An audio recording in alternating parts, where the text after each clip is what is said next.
right. Can you guys hear me?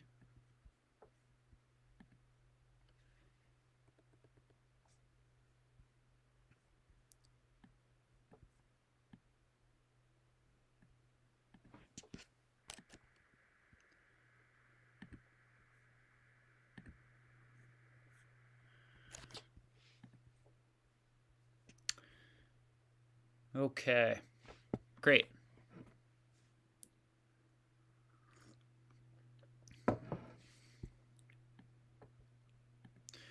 So just give me a minute or so to get organized here, and then we'll get started. Answering some questions, and I have some stuff that I have been thinking about and reflecting on that I'd like to say as well.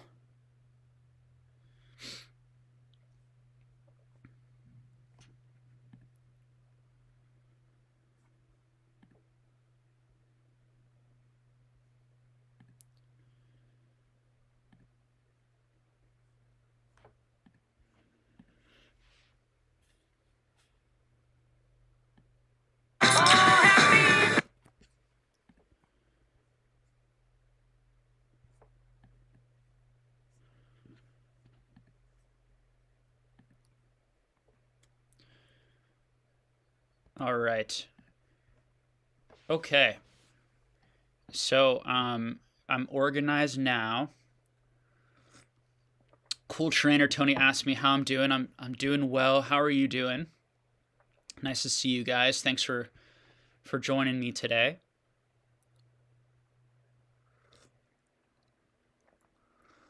So one thing I wanted to start this video with before we jump into questions, and we're gonna do questions like normal. Uh, I actually want to start the video with, I guess, a bit of an apology. Um, and I want to reflect. I've been doing some kind of reflection on the channel, my on my the way that I've conducted myself on my channel and in the comment sections and things like this. And I feel like as of late, I feel like overall and in the first kind of 4 to 5 months, I did a really good job of trying to be respectful of everyone, and considering other people's viewpoints, and really encouraging people to speak their minds. And I think as of late, I've gotten very kind of harsh and a bit rude with people who disagree with me, and who I think aren't making very good points in disagreement of me, or are sort of being, I think, just kind of like rude and mischaracterizing my positions, or being dismissive of me. But I haven't handled myself well, I think, in all cases. Uh, so there's nothing glaring that I've sort of done that's really terrible, but I know that I've felt a certain resentment and irritation with people not understanding my viewpoint, or not understanding specifically what I'm trying to argue on this channel. And so I want to just say that I'm going to make an effort, going into the future, to try to regain that sort of, that ability to help foster a conversation, and foster conversations with and encourage people with different viewpoints to share and engage. Okay, so I wanted to mention that I don't feel like uh, I feel very strongly and passionate, uh, with my opinion, of course. But other people feel passionate about their opinions, and everyone who has a passionate opinion deserves respect, and deserves to be treated well. So I just want to mention that, and I also want to make a plea for people in this chat, on this channel, uh, to be respectful of those that disagree with you, and even if people are being rude to you, and maybe dismissive and mischaracterizing you, to try and remain patient and calm. And I don't feel like I have lived up to sort of what I wish I had done. I feel bad about just in the comment section on some of the videos recently. I've been very irritated with people's viewpoints, and I think that their viewpoints are really going to hurt people, and that there may be malintentions in some instances and other things. But listen, this is the internet, and a lot of us are going to have strong opinions, and there's going to be big egos involved, right? And I think we really need to do our best to understand that, and of course, I think say what we believe, but try to do it in a way that isn't toxic, and that doesn't sort of shout down each other. You also don't want to create a community where everyone just agrees with each other. Different types of bubble type communities. You want good conversations to happen. And that was really my goal of making this channel. And I think I need to do a good job of kind of getting it back on track. All right. So those are my thoughts on that.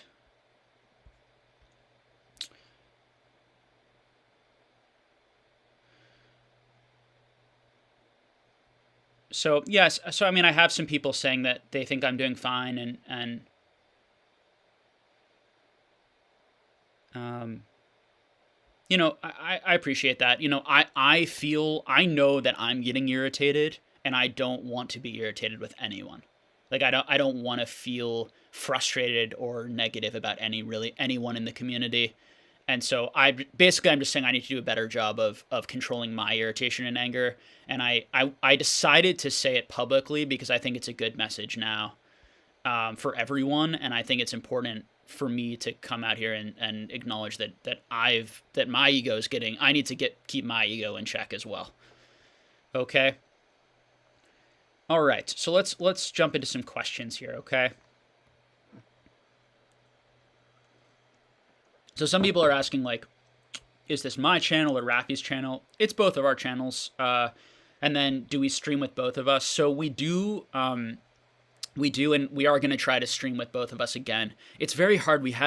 We're both pretty busy and have busy schedules, and our schedules don't often align. So it's very difficult for us to just find overlapping time. And that's the only reason we're not doing every video together.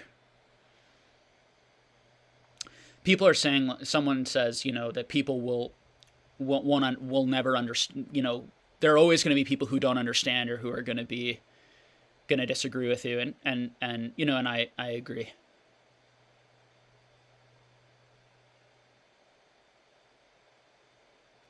Okay. So let's get into some questions here. So,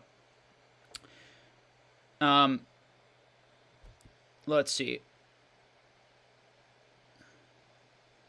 So Max asks, do you think the content niche that yourself and others fill, like ZNG and SM Pratt on YouTube, is undervalued, underrated by the collecting community, aka market finance and card history talk? So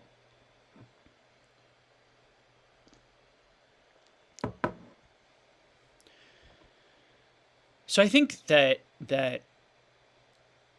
each of us is sort of offering something a little bit different right now.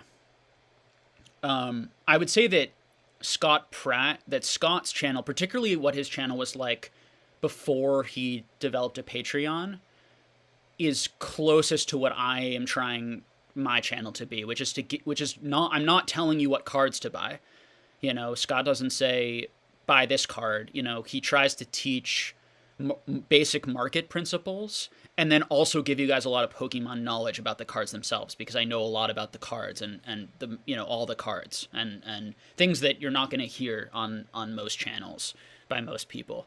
In terms of all of the different niches in the Japanese cards, the different rarity, the how fast these things are being graded, how difficult they are to grade generally, like giving you guys that insight. So I think that's very similar to what Scott did. I think that what ZNG, what James, who's a friend of mine and a total sweetheart and a wonderful guy, I think what he offers is he's not doing the insight on terms of like the niches in the hobby. He's very focused on English and Wizards of the Coast.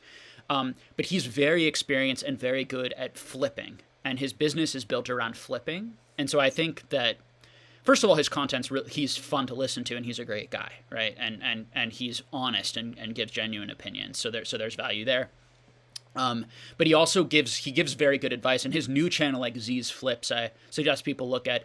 It's where he's really teaching people how to flip into a market and how to make money, sort of in the short term or immediately doing that.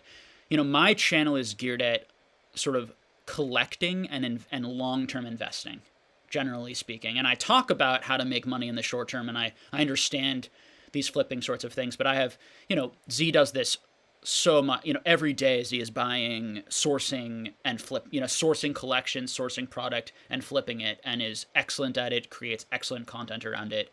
And to your question on like all of our channels underrated, I don't think we're underrated. I think that people are interested in different things. So I think that people who are interested in putting a lot of money into the Pokemon, spending a lot of money to either build a very extensive big collection, or people who are looking to, or people who are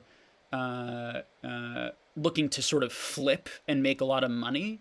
I think you would be better served watching our channels, and channels like that are giving that from people who understand the market really well, have been in it a while, and talk about like understand the print runs pretty well, understand the process and the mechanics of buying and selling and flipping. That being said, there are plenty of new channels jumping up all over the place that are giving good insight too. And I just don't, they may not be as established yet. And there are so many people in the world right now. There are people from other hobbies coming in who have a lot of expertise in flipping and investing that are going to come in, and their Pokemon knowledge might be, behind our knowledge. Like my knowledge and James's knowledge is behind Scott Pratt, because Scott's been in the hobby longer than us, but we're, working to catch up in these sorts of things, but their knowledge about these cards might be behind, but their understanding of the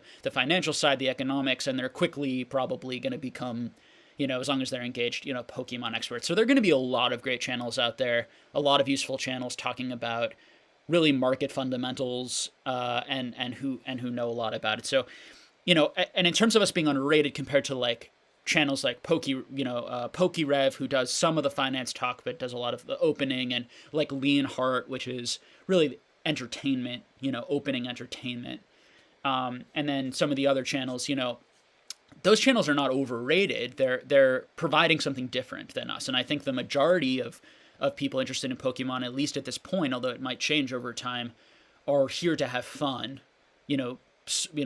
primarily or solely, and are not looking to make money off of it, hopefully.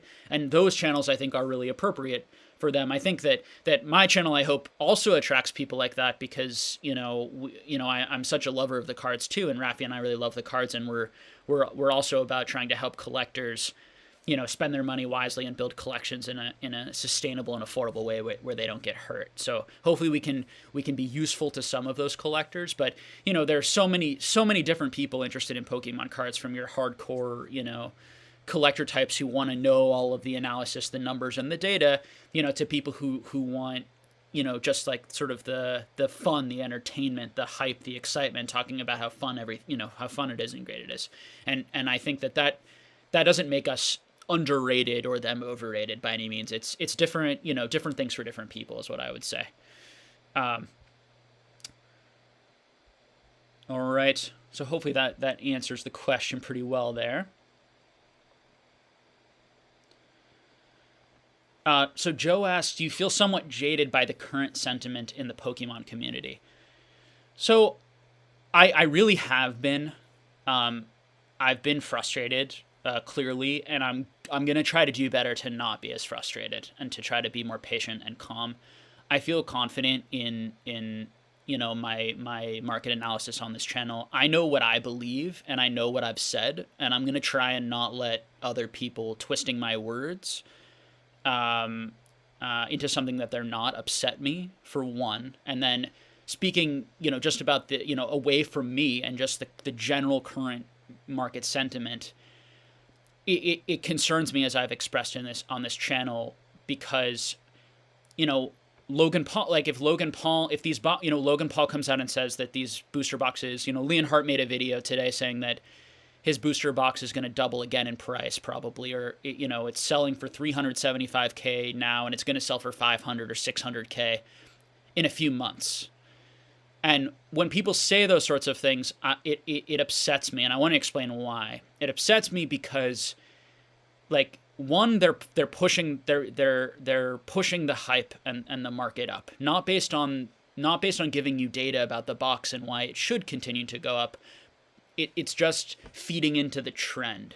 And this is what happened. That's what happens in bubbles, is that people start just talking about the money going up, start making bold predictions about the prices going way up, these sorts of things. And so what I don't do on this channel is I don't make price predictions. And I know people have maybe thought that I have said we're at a peak, or that the market's going to go down right now, or today, or next week, or these sorts of things. And I don't make any price predictions on my channel.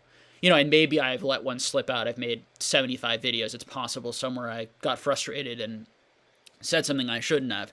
But the vast majority of what I try to do is say that is understand risk and what happens when that type of mentality is happening, the type of risk that it creates for people. And my concern is that young people who do not have the money to spend on Pokemon, you know, we are in I'll be completely honest with you guys. I'm afraid, and maybe I'm incorrect in being afraid, but I'm a little bit fearful about the way beyond the Pokemon economy. I'm fearful about the world economy, about the U.S. economy right now.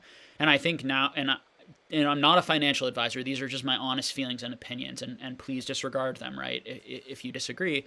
But I am concerned about young people who I believe should be putting their money in more conservative assets, let's say, you know, real estate, you know, blue chip type stocks, although stock market I also think is a bit scary, or cash, although cash could be scary because we might see a lot of inflation in this country. You know, there's so many different fears I think to have right now. And I think it's concerning that people are not as fearful as they should be. And I know that, you know, it's tough to say, guys, be more fearful. No, you know, people don't want to hear that maybe, or certain people don't want to hear that. Maybe other people really want to hear it, or want to hear it too much. But I think it's a time in the world right now to be cautious. And I think if you're that's where I get jaded and upset. And you know, I get upset at people claiming things. There are a lot of videos claiming things that have been flat out wrong, right? Claiming that things won't get reprinted, claiming that the ETB Hidden Fates won't get reprinted. People claim that Evolutions won't get reprinted. You know, we'll have to see. We'll have to wait and find out. And I just imagine, and maybe I shouldn't do this, but I'm just imagining people like sitting like at home on their computers, not working right now, who don't have much money, who are watching those videos and think it's their opportunity to get rich. And that's where my worry comes from, not people who have the money to do it and they're just kind of gambling a little bit and having fun. Okay? Now, it's possible that all of these people are going to make a lot of money who are doing this. Like, I believe they shouldn't be doing it, and that's risky. But if everyone does it, and the Pokemon demand keeps growing and growing and growing, and more influencers come in, it's possible that the market will keep going up, you know, for the foreseeable future. That is possible. But it's also possible that it will have or more in a few months. And so that is the message that I want to send out to there, and you know, to take care of your finances and just be careful about what you're doing and have that understanding. Okay.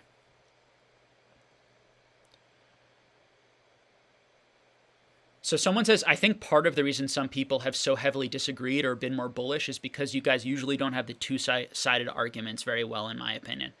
And so I really think that I did a really good job of giving both sides of the argument more in the beginning of my channel. And I think that's part of why at the beginning of my channel, you know, I wasn't really getting much pushback until later. I think that I started giving more of my honest, straightforward opinion and less of both sides, because I feel like I'm such a minority voice, and I feel like it's so important for people to hear that the perspective I'm giving. That being said, I also do not think I'm that, like, I think I incorrectly and unfortunately called myself bearish in a video once or in a couple videos, and instead of like branding myself as moderate and realistic, which is what I think that I actually try to be. Are there times when I'm overly negative? Possibly, but I don't believe so. I think I'm actually my opinions are very like stoic and even-handed. That's my genuine belief, and I understand that some people don't perceive it that way. I think part of that is because of the prevailing market sentiment right now, and you hear every big YouTuber and every person talk about the prices going up, and that's why I am making these videos. I wouldn't be doing this if I saw someone else with my channel. I would close down my channel. Like I wouldn't feel the need to do it. I'm not a social media guy. This is not something that I'm doing to try and make money or make a living from. So I agree with you that I think some people, right, and maybe the minority of people think that I haven't really given both sides well enough. I had a few comments recently say that I've been calling the market, that I've been wrong for sort of 6 months, and that I've been calling that the market's going to go down all the time. And I don't think I've ever once on my channel said when I think the market's going to go down, and have repeated a number of times from my very first video, if you want to go back and watch, that the higher it goes, the more people just talk about the prices, the more irrationality we see in the market. And when I say irrationality, we see people putting lots and lots of money in products that they don't understand the pop reports, they don't understand the rarity, the scarcity, they don't do research on other collectibles. They put money, and Evolution's Charizard is a really good example of that right now. Spending $7,000-8,000 for a PSA 10 Evolution's Charizard versus other, and listen, those people could end up being right in the short term, right? Because there's so much heat. So one thing I do want to talk about in this conversation at some point is different forms of investing, and the type of investor I am, and the type of investor to maybe help people think about what type of investor are you. And you don't have to be the type of investor that I am. I don't follow hype and gains. I invest in products that I believe in, regardless of what other people are saying or what those prices are. Okay? All right. So let's keep going from there. But and I really appreciate that, and I respect that. On some level, you can't please everyone, and this is the internet, and people are going to find ways of blaming me or getting upset with me or calling me wrong or twisting my arguments, these sorts of things. But I can do what I can do is do a better job of being respectful, and particularly to the people who want honest debate and are interested in learning and are interested in engaging in an argument.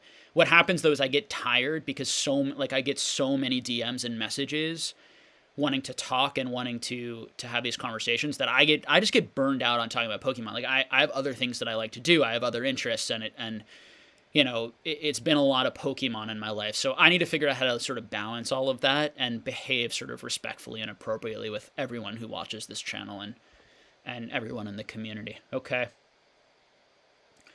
So First Edition Outlet writes,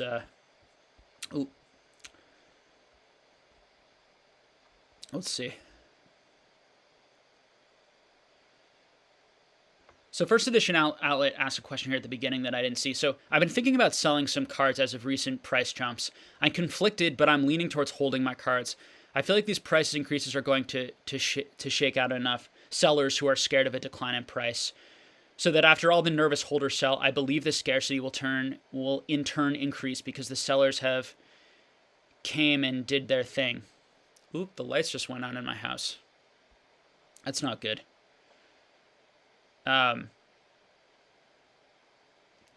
So do you agree with this? Why or why not? Keep it up, man. Eberman. Yeah. So First Edition Outlet, just to give him a little plug, like this guy's such a nice guy. Like he's such a funny, like cool channel. He's been interviewing some amazing people. I'd really suggest you go check him out and support him. Just super sweet. Like I can tell, just funny and nice and honest guy. there are a lot of these people who are, he's going to have this great interview coming up with Birdman, who's someone that not a lot of people know, but is a huge person in this hobby, has been in this hobby forever, and has so much insight into the market. So I will be tuning in, for that interview, and I suggest everyone else does that. Yeah. So this is the $1 million question. So there are a few things we don't know, right? We don't know where the price peak is going to be. There's a lot of new people in the hobby right now. These people, I think, are primarily listening to the biggest channels, which are saying everything's going to double again in a few months. That's the prevailing market sentiment and message that people are getting. So I think a lot of these people are probably going to be a little resistant to that or hesitant to that because they're going to have experience in other markets. But there are going to be some people that think that maybe haven't realized that Pokemon's already gone up, or a lot of these cards have gone up 25 times in value in a few months, and are going to think that, yeah, it is going to double again, and it must double again because this huge YouTuber or this person who has this product is telling me that, is saying that. And because of that, and because Logan Paul, I am seeing so many YouTube people with over 300, 3 million, 4 million subscribers make YouTube videos right now about Pokemon. It's becoming a huge thing. All of that could mean that we are only seeing the beginning of hype and mania, and that prices could easily double, triple, quadruple. Like there could be millions of Pokemon fans out there, and the mania could get huge, okay, with all these influencers hyping it.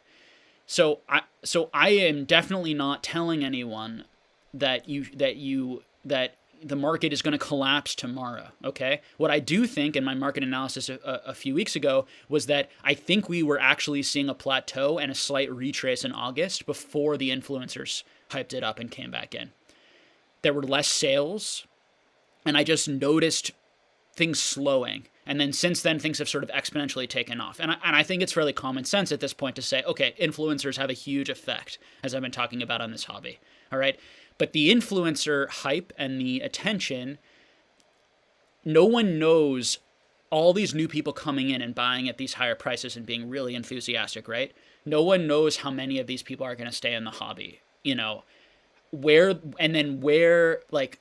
how much real demand out there is there for Pokemon? Have we already tapped most of it? Like, it's possible right now that we've already tapped most of it, and that we're like on a cliff and it's about to fall. Like, that's also possible. These are huge things that we can't guess, we can't estimate, and we don't know. And it's part of what makes it so difficult to sell right now. It's also what's propping the market up, is because a lot of people are thinking that way, and there are a lot of people who are thinking about possibly selling but aren't, because they're smart and they realize that with this momentum and this hype and so many people coming in and eyes, it's possible that it's going to double or triple again, and they don't want to miss out on that growth. And so I think that's important to talk about your conversation, your question here. Now, whenever that happens, that correction happens, and however big it is, there could be no correction. It could literally plateau. It is possible. Like, anything is possible. It doesn't mean my analysis was wrong about the irrationality of how it got there, okay? I know that people are making financial decisions and purchase decisions without understanding the cards. I know that because I talk to these people, and they didn't know how much of that card was printed. They didn't know it was difficult to grade or hard to grade. People are spending a lot of money. This is what I talk about irrationality. They were spending a lot of money without much knowledge, understanding the actual rarity, scarcity of the card they're buying, okay? And when a lot of people do that, it adds risk, it adds danger into the market. All right, enough with that. So whenever that correction happens, if there is a correction, and the guys, like, it could tank, right? It could tank. The market could tank. The market could also go down 20%, 10%. The market could go down 50%, 60%. We don't know. I'm going to do my best to be as engaged in the present day market as possible to give you guys that insight while it's happening. Just like I noticed in August, those sales going down. Now, prices didn't go down, but sales went down. And that's a good indicator that prices might follow that going down. I'm going to try to give you that information when it comes, but I want to make it very clear. I do not know when the peak is going to be. I don't know when to buy or sell into this. My advice to you as a value investor is do not buy anything because it's too risky and we don't know the answers to those things. That's how I invest, right? I invested in Pokemon because I believed it was a sure thing. I put a lot of money into Pokemon because I believe it's a sure thing. I do not think anything right now in Pokemon is a sure thing. So that's all I'm saying. And to me, that's a very moderate common sense point, okay? I understand other people think that that's very bearish, all right? Okay, so I really want to make that clear. But to your point, like, my long-term view on Pokemon, we're going to have to see what happens when the correction comes. If a lot of people run from Pokemon and panic and get really scared and leave, it could be really devastating to the long-term health of this hobby. What right now, what is bringing a lot of people into this hobby, I feel, is money. And if a lot of that money leaves, are people still going to look at these cards and feel the same sort of value and the same sort of value potential in them? Because I think what's driving a lot of the market is people look at these items and they think, I can make a lot of money on it. And if that disappears, how much of the interest is going to disappear? In terms of the long-term health of these cards, it's very difficult to predict. There's a lot of risk. One thing I will say is that hobbies often, not always, but often tend to be cyclical and not linear. So I've heard a lot of people compare collectibles to the stock market, which I think is, in this specific way, I think is a mistake, a pretty big mistake. Because collectibles tend to, from my research, tend to be cyclical in the sense that they come into fashion and then come out of fashion. And then come into fashion again and then come out of fashion, instead of slow trending growth based on, for a stock, based on profits that the company is making. So a stock is going to be, the price of a stock is going to depend on their earnings reports. It's going to depend on their cash flow. It's going to depend on, their business model, trust and management. A lot of these things that Pokemon does not have. Okay, so what Pokemon has is people love it and are really interested in it right now, and it's a big fad. Now, what happens in collectibles often is that every 20 years, there's a big boom. Okay, and that's based on this theory, this idea that 30-year-olds love to collect what they had when they were 10. All right, so I think that we've seen that in other markets. I would guess, if I had to guess, and it's so speculative, and I repeat that over and over again because I think people, when they hear me guess, they think I'm saying that it's going to happen.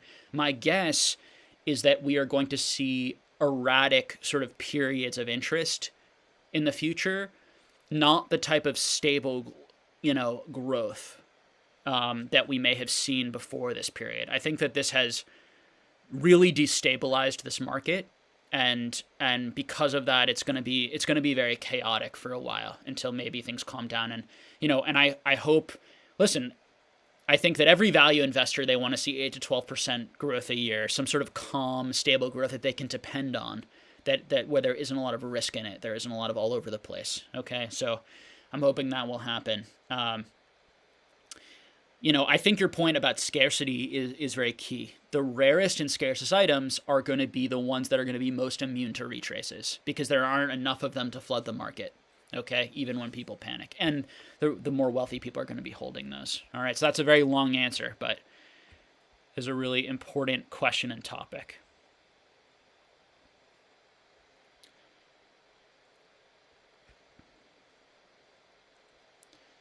All right, let's get back on track here. So DB Cards writes, I've noticed Japanese cards aren't jumping as much as English cards. Do we expect that, or do you think we could see a jump in Japanese? The honest answer is I really don't know. I think that as I've said, the market isn't behaving based on value.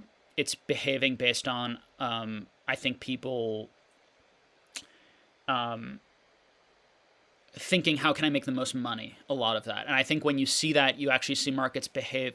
The cards that get really hot then end up getting incredibly hot.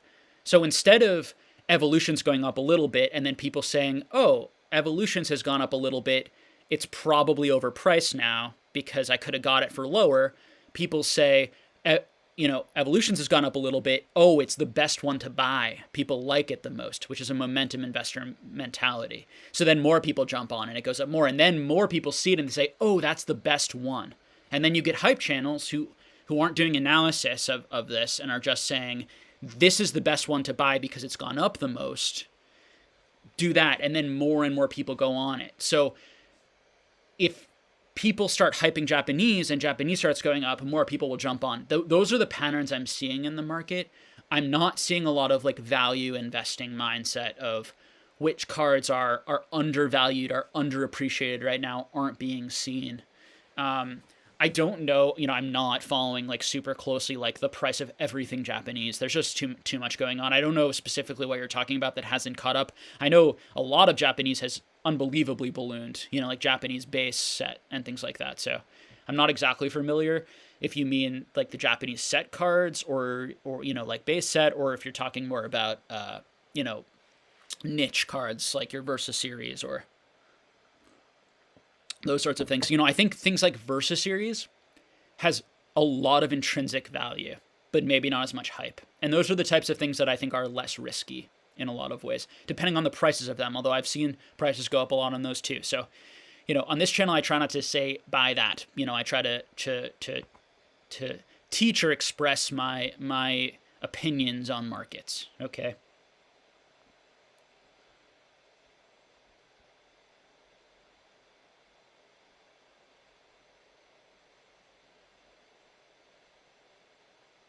So Sharktooth says, I'll bet Shiny Star V booster boxes will be over $100 and Nessa boxes will be over $200 on release date. Easily possible, right? But it's sort of a self-fulfilling prophecy. Everyone says that everyone's going to make a lot of money on it, so everyone buys it and then the prices go up. But who's everyone going to sell to eventually?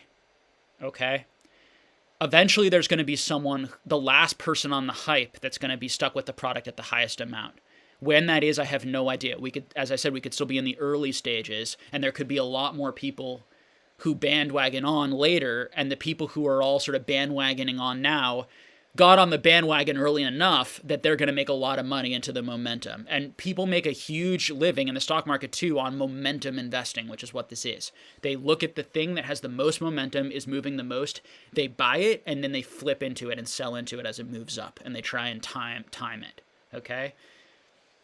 So there's a lot of money to be made. When you notice that everyone is doing that, you can buy a lot of it and flip into it immediately. The question is, when are people going to start realizing that everyone is doing it? Or, I think, and when is that gonna collapse on itself? It's not stable market dynamics that can last forever. That sort of exponential growth and mentality. Okay, and first of all those cards are going to be in English, okay? So that's something to be aware. There's going to be a Hidden Fates 2, English, right? Which will be the equivalent of this set eventually. Almost certainly, nothing certain, but almost certainly, I would say. And all of these things can be reprinted. Now, all the English. And the Japanese could be reprinted too, although Japanese historically has been more allocated. So I try to give you guys the best data. Recently, English has been reprinted, and they've been reprinting a lot of things back years, right? They'll go back and print something 2 years old. They could go back and print evolutions. Like they've shown that they will reprint, or they're willing to reprint. They will do that. So there's no reason to think that they won't for this. Now, they may not. They may stop reprinting. They can do whatever they want, but that's all added risk. That's all I'm saying. It's added risk. So Nolan Void says, this has always been a great positive atmosphere with Stoic analysis. I appreciate that. I think that I've done a really good job up until about a few weeks ago, when I think I've just started to get really irritated. And I'm going to do a good job of living up to that and sort of regaining that Stoic analysis, and me just sort of speaking my truth and what I think is really going on, and trying to both be to not be unfairly rude or critical to people with different points of views, and to try to engage them respectfully, okay, on the merits of the argument. And when people are very rude to me and dismiss me without watching my videos or without having an argument, I'm going to really try to do my best not to take it as personally as I've been taking it and to get as frustrated with it, because it doesn't help any of us, doing that. And that person, who knows what's going on in that person's life and why they're doing that. And they may really feel like I'm hurting people, right? They may really think that I'm doing something terrible, from their perspective. So you just have to try to put yourself in other people's shoes and do your best to, understand that we all have egos, right? We're all compete. There's competition. People want to be right. There's an argument. There are arguments to be had, but at the end of the day, like we're all just trying to do our best, and we're all good people here, right? We're all capable of being kind and nice and supportive of one another, even when lots of money and reputations and all these things are on the line. It's just a difficult thing to do.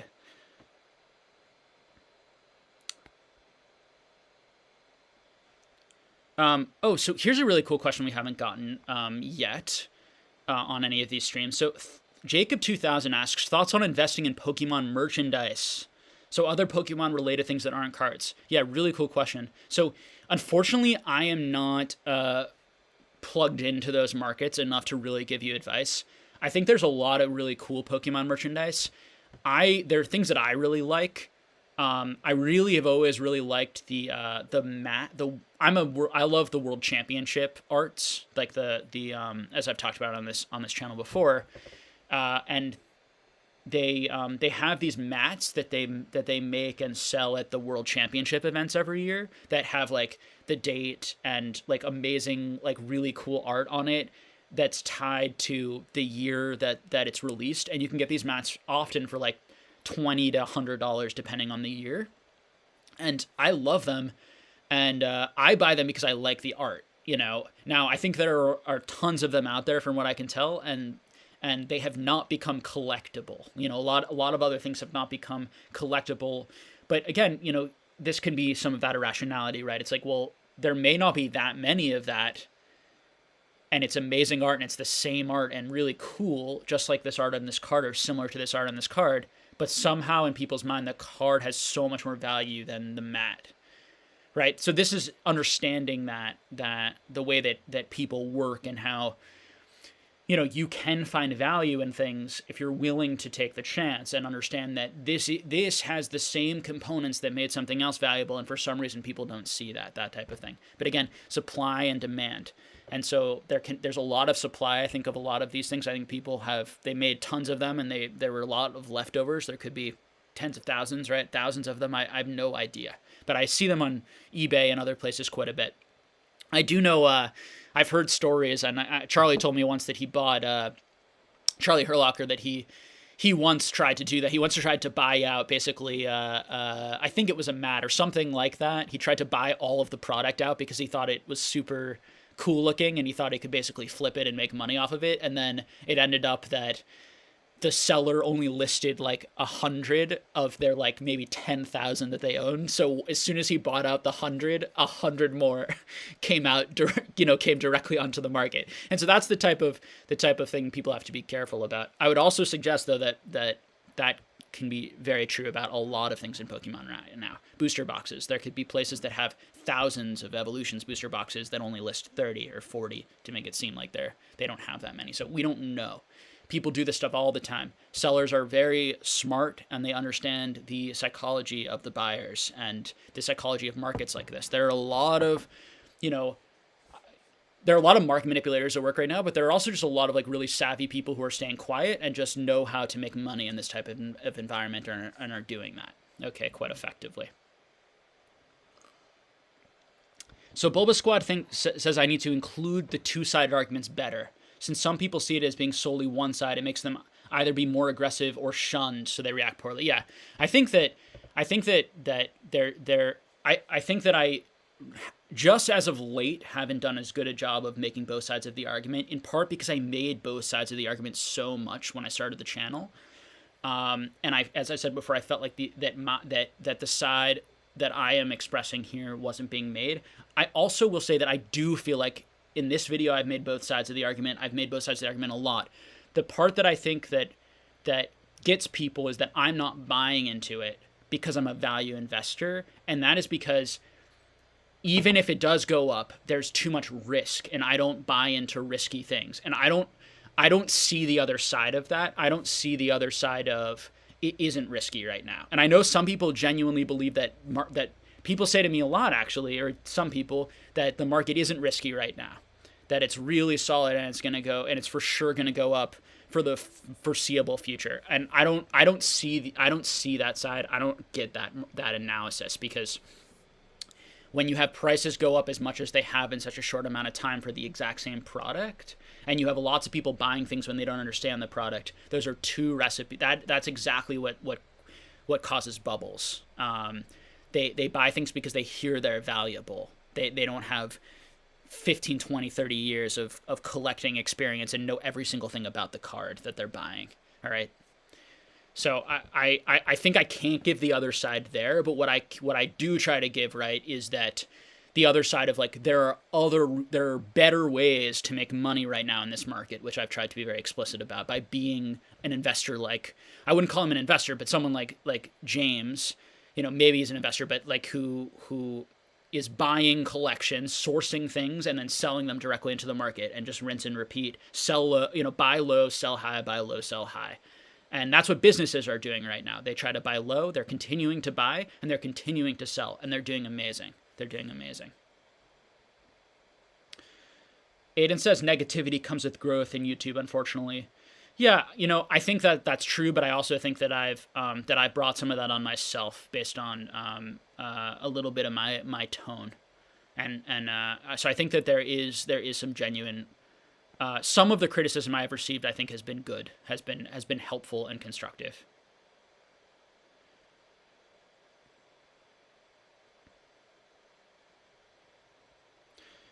So Jonathan B asked, Jake, why are people sleeping on Generations? I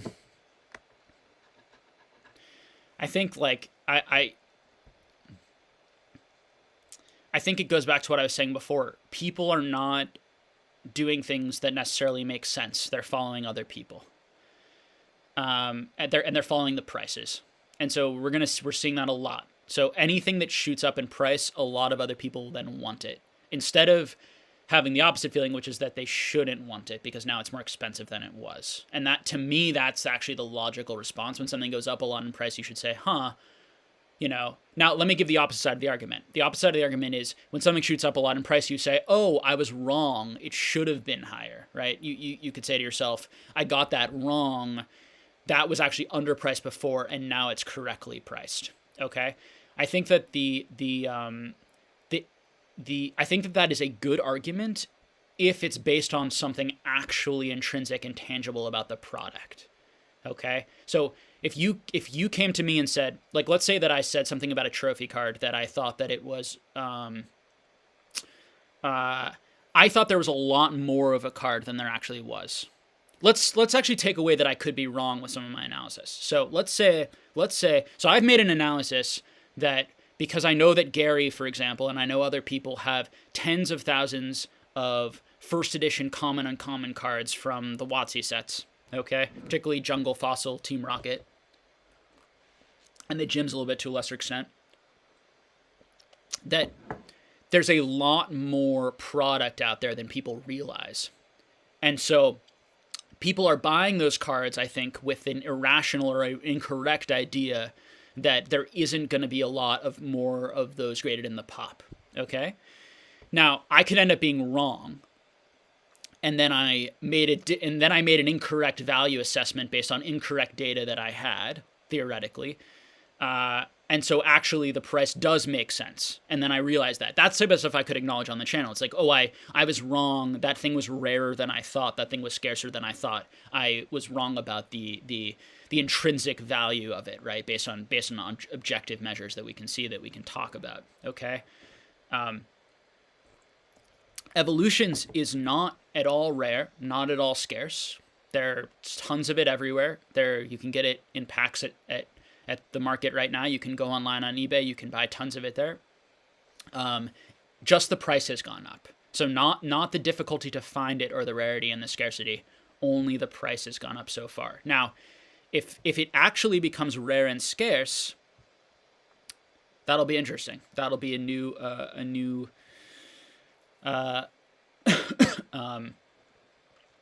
that'll definitely be a new development. I think what's also interesting, right, is that none of the like fossil first edition booster boxes, I think a lot of people tend to agree with me on modern, but then have an issue when I talk negatively about vintage or critically about vintage, or I think balancedly and stoically about vintage.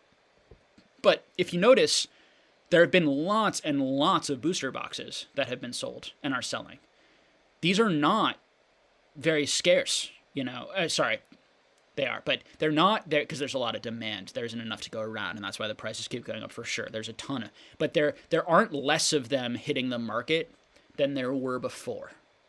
Okay, all of this happened. It's the same thing. They're just selling and moving at a higher price. So the thing that has changed is the evaluation of these things in people's heads and what people are willing to pay for it, which is of course vitally important. But I think I hear people making sort of incorrect arguments that these things aren't hitting the market anymore, that no one can find them anymore. They can find them, just not at the same prices, because the psychology has changed, because people are demanding a lot more and are wanting a lot more. Now, will we get to a period where if more and more of these things are opened, like they stop coming on the market, or only one comes on the market? If one comes on the market only a month or one a year, then we're talking about real rarity. Then we're talking about stuff that I think is up there with your Action Comics #1. These types of really expensive assets that are not constantly being sold. Even the first edition booster box, the base set one, where there are a lot less of those in the world, like a lot are selling right now. Now, a lot might be selling because the prices have jumped so much that people who are holding them are like, I'm going to cash out right now. Now's a good time to cash out, which is very understandable. And so once those get sold to new people, they may just sit in their collections for a long time. They may not want to sell again until it gets to 1 million. They may just not want to sell. Now, there may not ever be a buyer at 1 million. There needs to be a buyer. There needs to be another buyer for it in order for the price to keep going up. But it also will be difficult, or more difficult, for those things to retrace, because they probably there won't be people undercutting each other likely, or as many people undercutting each other to offload it. Okay. So where do you think a first edition Jungle Box would be valued at by next year? So I don't give like evaluations on this channel about like what do I think that price is. I know that other people do.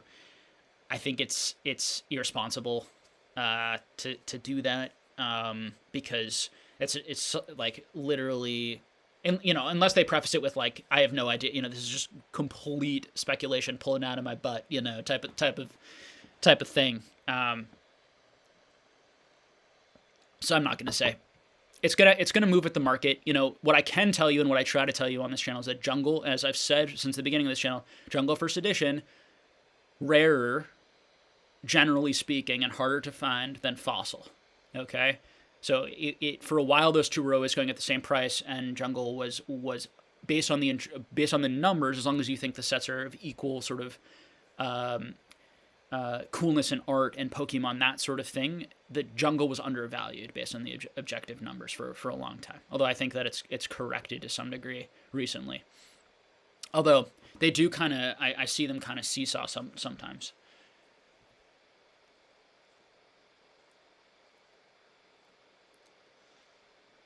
So Energy asks, do you think the base set reprint from Evolutions hollows are worth investing? So I've shared my opinion on Evolutions. I am not a fan of Evolutions, but I think that everyone should do what they think is best, and I think I've explained my personal feelings on it. Joe writes, I think I've decided to stop buying right now. The people that are finding their old collections have been very defensive and pushy, thinking they have thousands more than they do. Yeah, I do see people, pricing their collections. Everyone wants to get a sort of new high price, and nobody wants to sell right now. And I think that or very few people are very keen to sell, and if they want to sell, they really hold. And I even know people who are who are fairly, I think, more moderate in terms of their understanding of the market to even bearish, and they aren't selling or having a hard time selling because they're worried they're going to miss out on profits. And that's actually what I'm talking about. It's sort of how strong that perception of value can be, that everyone can stick in that. Okay. So Ninja asks, how would we determine if a card is overpriced? So that's a complicated question. I think that when we're trying to when I try to assess value, what I try and do is I try and look at markets that have been established much longer than Pokemon, and markets where prices are much more stable than Pokemon, to get an understanding of what collectibles tend to do, how collectibles tend to move. I think when we look just at Pokemon specifically, how you value an item, I guess I would suggest you go look at what makes my Pokemon cards valuable video, or what makes some Pokemon cards valuable video, where I really go over it in detail. There are a few. So one thing, right? Older, rarer, minter, better, like Scott Pratt says, right? So, but there are others too. There's how historic an item is. There's the scarcity of an item in any one given moment will determine its value on the market. Value investors believe that the value of an item is different than what people are paying for it. And I think that can be a fundamental distinction between how other people might think of value. Some people might say the value of an item is what someone's paying for it right now. There's no irrationality in the market. Everything's worth what it should be worth, what it is worth in any one given time. Value investors try and look at an item, like you said, like someone said Generations earlier. Like if you really like Generations and you're like, well, I think Generations is like better and rarer and scarcer than Evolutions and more interesting, and all these sorts of things. I'm not saying it is. I'm just saying if you feel that way, then you see value there that isn't reflected in the market, and you think that value is being missed by other people. And so when you're assessing value, you want to run down your list. How rare is the item? How old is the item? How mint is the item? How historic, how important to the hobby is the item? How cool is the art? What has been the selling history of this item? How many have hit the market? How difficult is that card to grade, basically, in a 10 or a 9 fresh out of pack? How hard is that to source raw? How many of those cards are being sourced raw versus, like, there are a number of things I look at, and you have to do your own work. If you're really serious about it and you really want to do it, you got to do your own work. And every card, I have a ton of opinions on every card. Like, you guys asked me about a card, and I could give you all of that information on a lot of different cards that I'm interested in. And I think that depth of analysis is what it takes to sort of make purchases that are going to limit your risk while also having good potential for upside. Okay?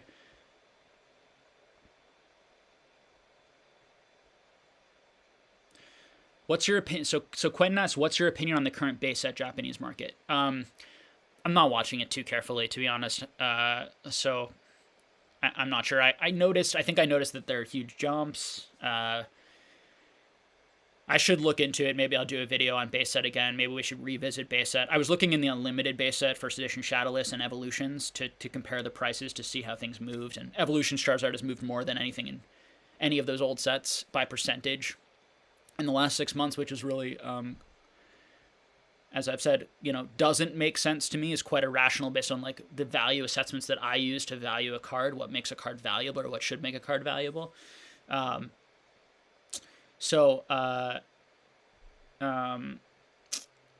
in terms of the Japanese versions, I know there's been a lot of movement. The booster boxes are worth a lot.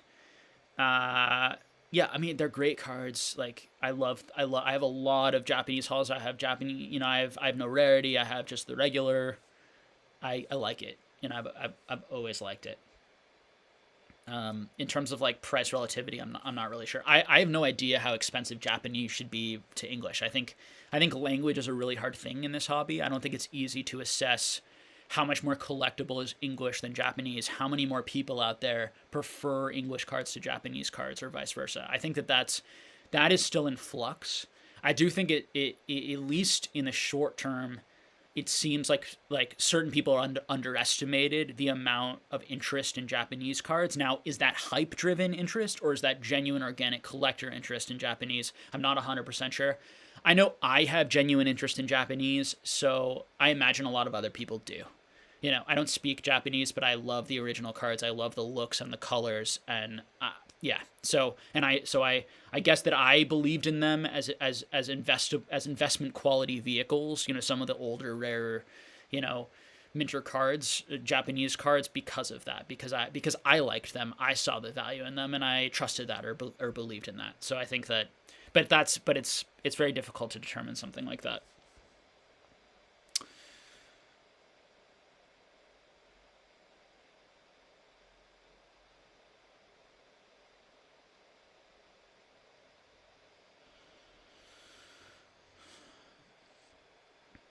So John asks, "Hi Jake, is there any advice you can give to anyone who wants to start collecting vintage cards when prices are so high?" So I think the first thing I would say is you really need to set goals. Okay. You need to understand how much money you have in your life. You need to get your finances in order. And then figure out a budget, okay, for what you can spend. And what I would suggest is that the Pokemon market could continue to go up, but it also could go way down. Okay, so I would suggest, and again, I'm a conservative person, and other people are not going to be as conservative as me, but I would suggest going in with that understanding and budgeting with that understanding. Okay, if you are trying to collect or invest for the long term. All right, so once you figure out what your goals are, so if your goal is to have a collection of these vintage cards, and you just want to get them for as cheap as possible, let's say you're in that category. Okay. I can't answer that. I can't answer if right now is the best time to buy everything, or if in 6 months to a year it's the best time to buy anything. Nobody knows that.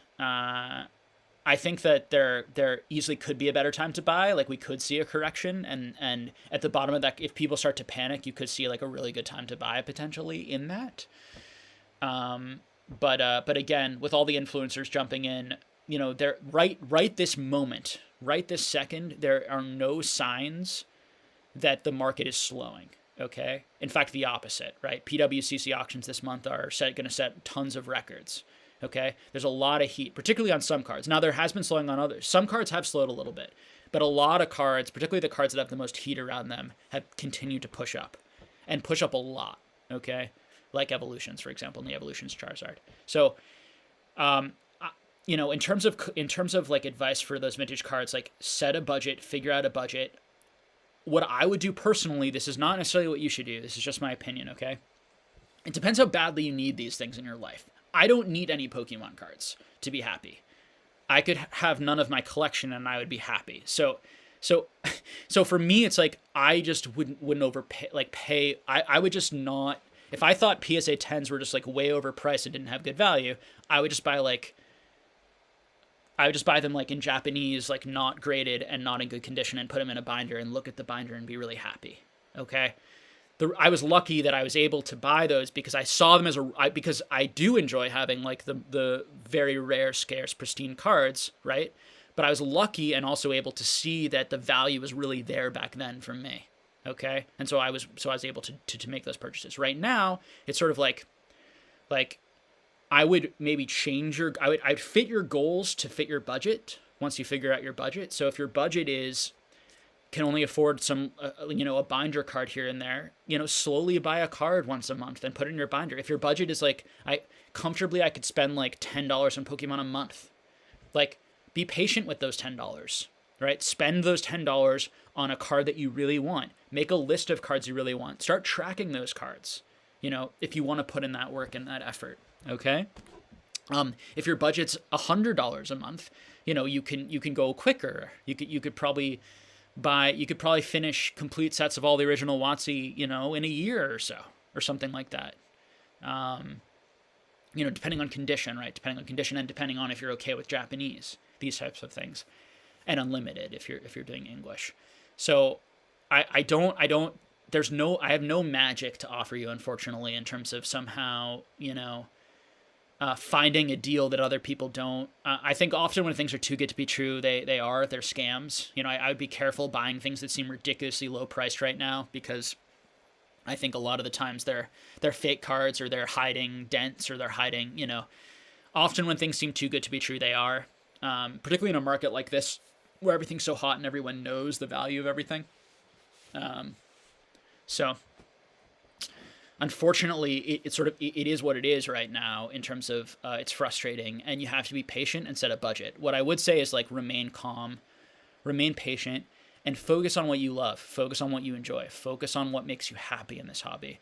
And if all this money talk is really irritating and annoying, tune it out, right? Tune it out. I find it annoying and irritating too sometimes, right? As much as I do like it sometimes, it can be too much. It can be overwhelming, and it can take away from the enjoyment of finishing your collections and building your collections. Now, if you're answer that question, if you're an investor, you're trying to make money, it's very risky to momentum invest, but it's been working so far, and it might keep working. And what momentum investing is again, buying the hottest cards, seeing them go up the most. Like, the hottest cards right now are the ones that always seem to go up the most, right? There's this like huge hype, and then it goes up even more, a huge another exponential jump, and those sorts of things. So I would buy into that pattern right now, potentially, but it's so risky, because that could change at any moment. That could change at any moment, and you could be left holding the bag. Whereas if you buy things that haven't moved as much, or are very rare and scarce, you're far more likely, those items are far more likely to retain their value. Far, far more likely.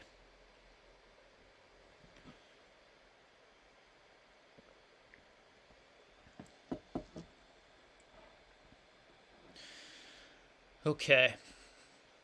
So I might skip some questions as we go that are about specific cards here and there. I apologize if I skip yours.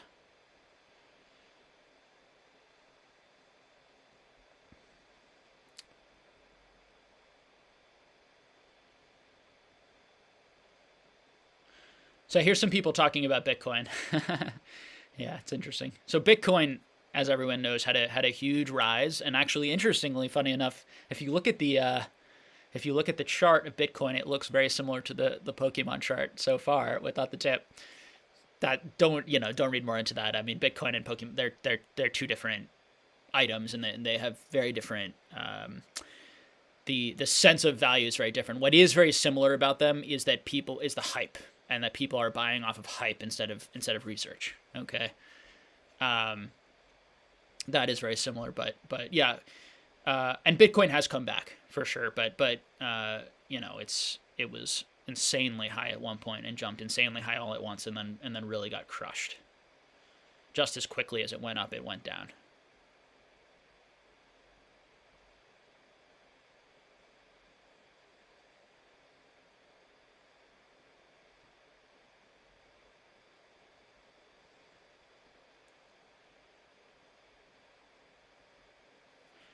V asks, have you got any Poncho Pikachu? Really cool cards. I do have a couple of those. So I have the one where Pikachu's small.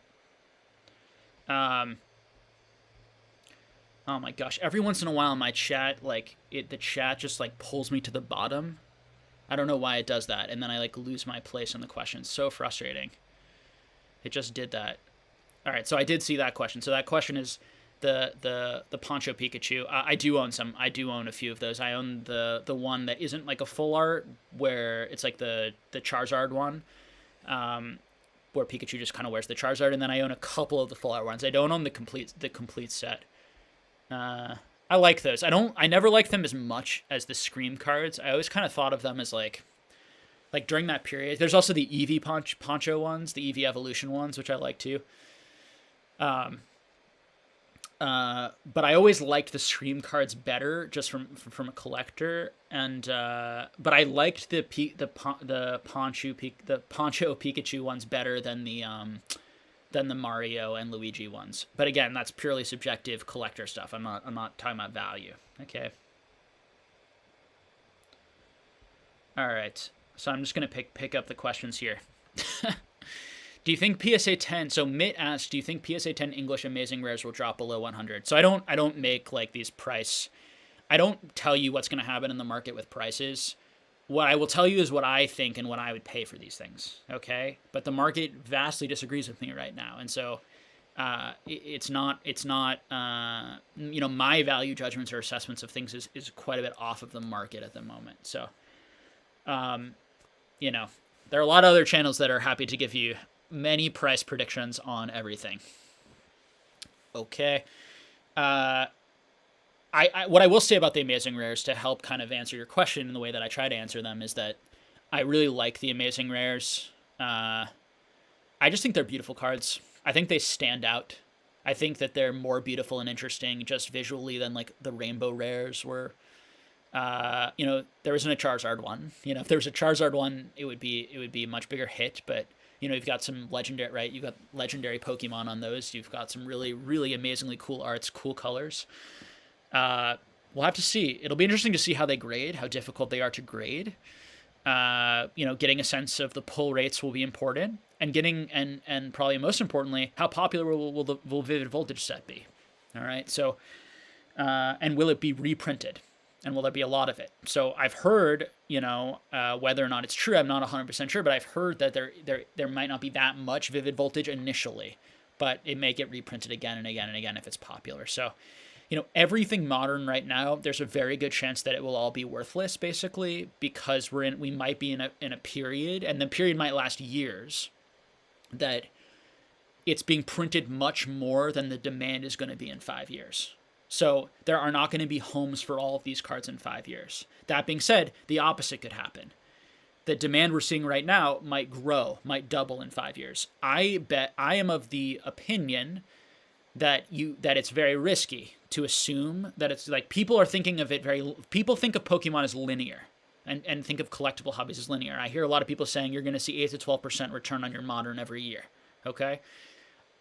It's not like, in my view, the Pokemon market and other collectible markets are not often linear like that. They can be linear over short periods if interest remains constant and just things just get older, and so people are willing to pay more and more because the age of it adds value to it.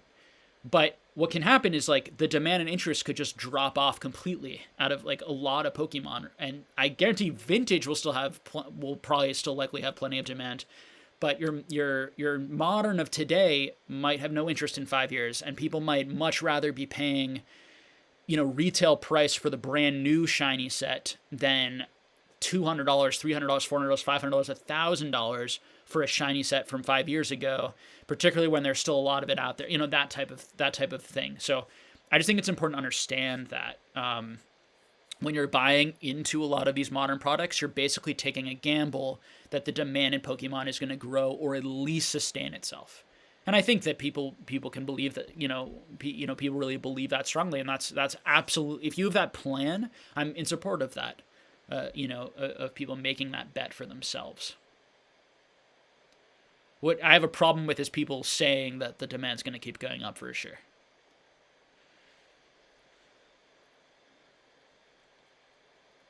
All right, I'm seeing a lot of like price trajectory questions.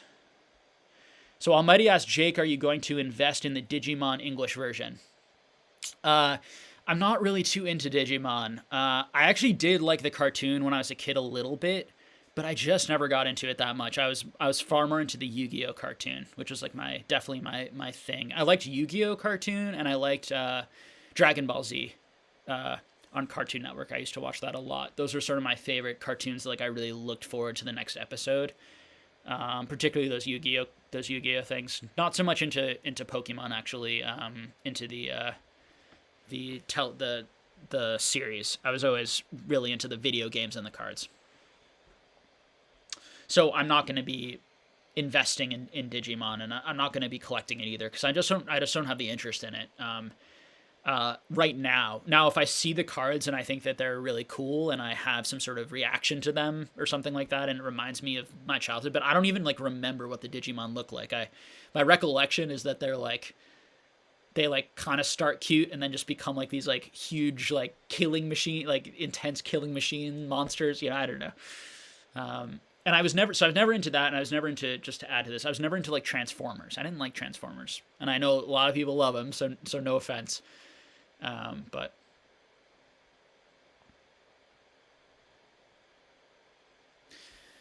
So Guillermo says, I've always been super skeptical of people that are giving financial advice while also being sellers. Yeah, I think that's really, really appropriate. I don't think there's any way around that. I don't think you have to be necessarily skeptical of their morals, that they are unintentionally or intentionally doing anything unethical.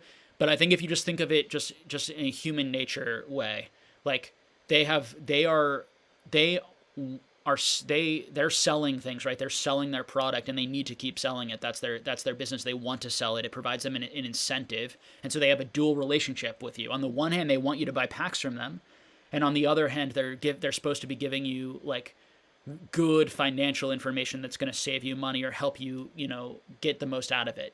So on the one hand, you're sort of in competition with them, right?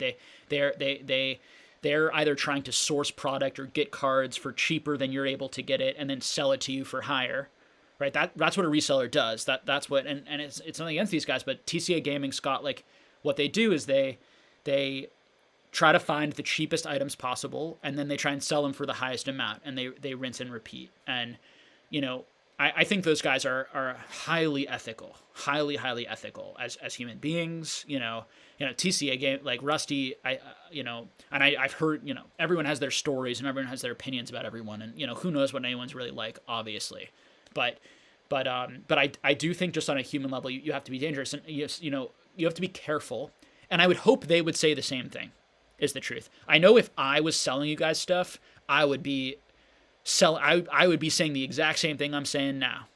Be careful. I have an incentive to sell you something and to hype you up and to make you like Pokemon cards. Okay. In some ways, I hope it makes you guys, it leaves you guys trusting me more, because, if I think on some level, this is definitely a self-interested,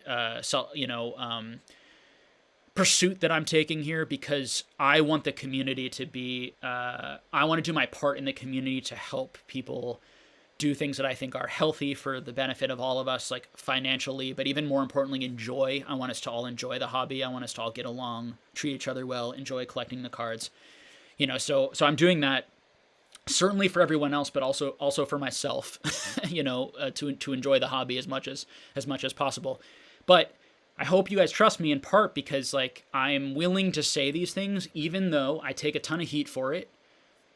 The reason a lot of other people aren't saying these things publicly, even though they say it to me privately all the time, is because they don't want to take the heat, and they don't want to be wrong. They don't want to be exposed, or they don't want it to hurt their brand.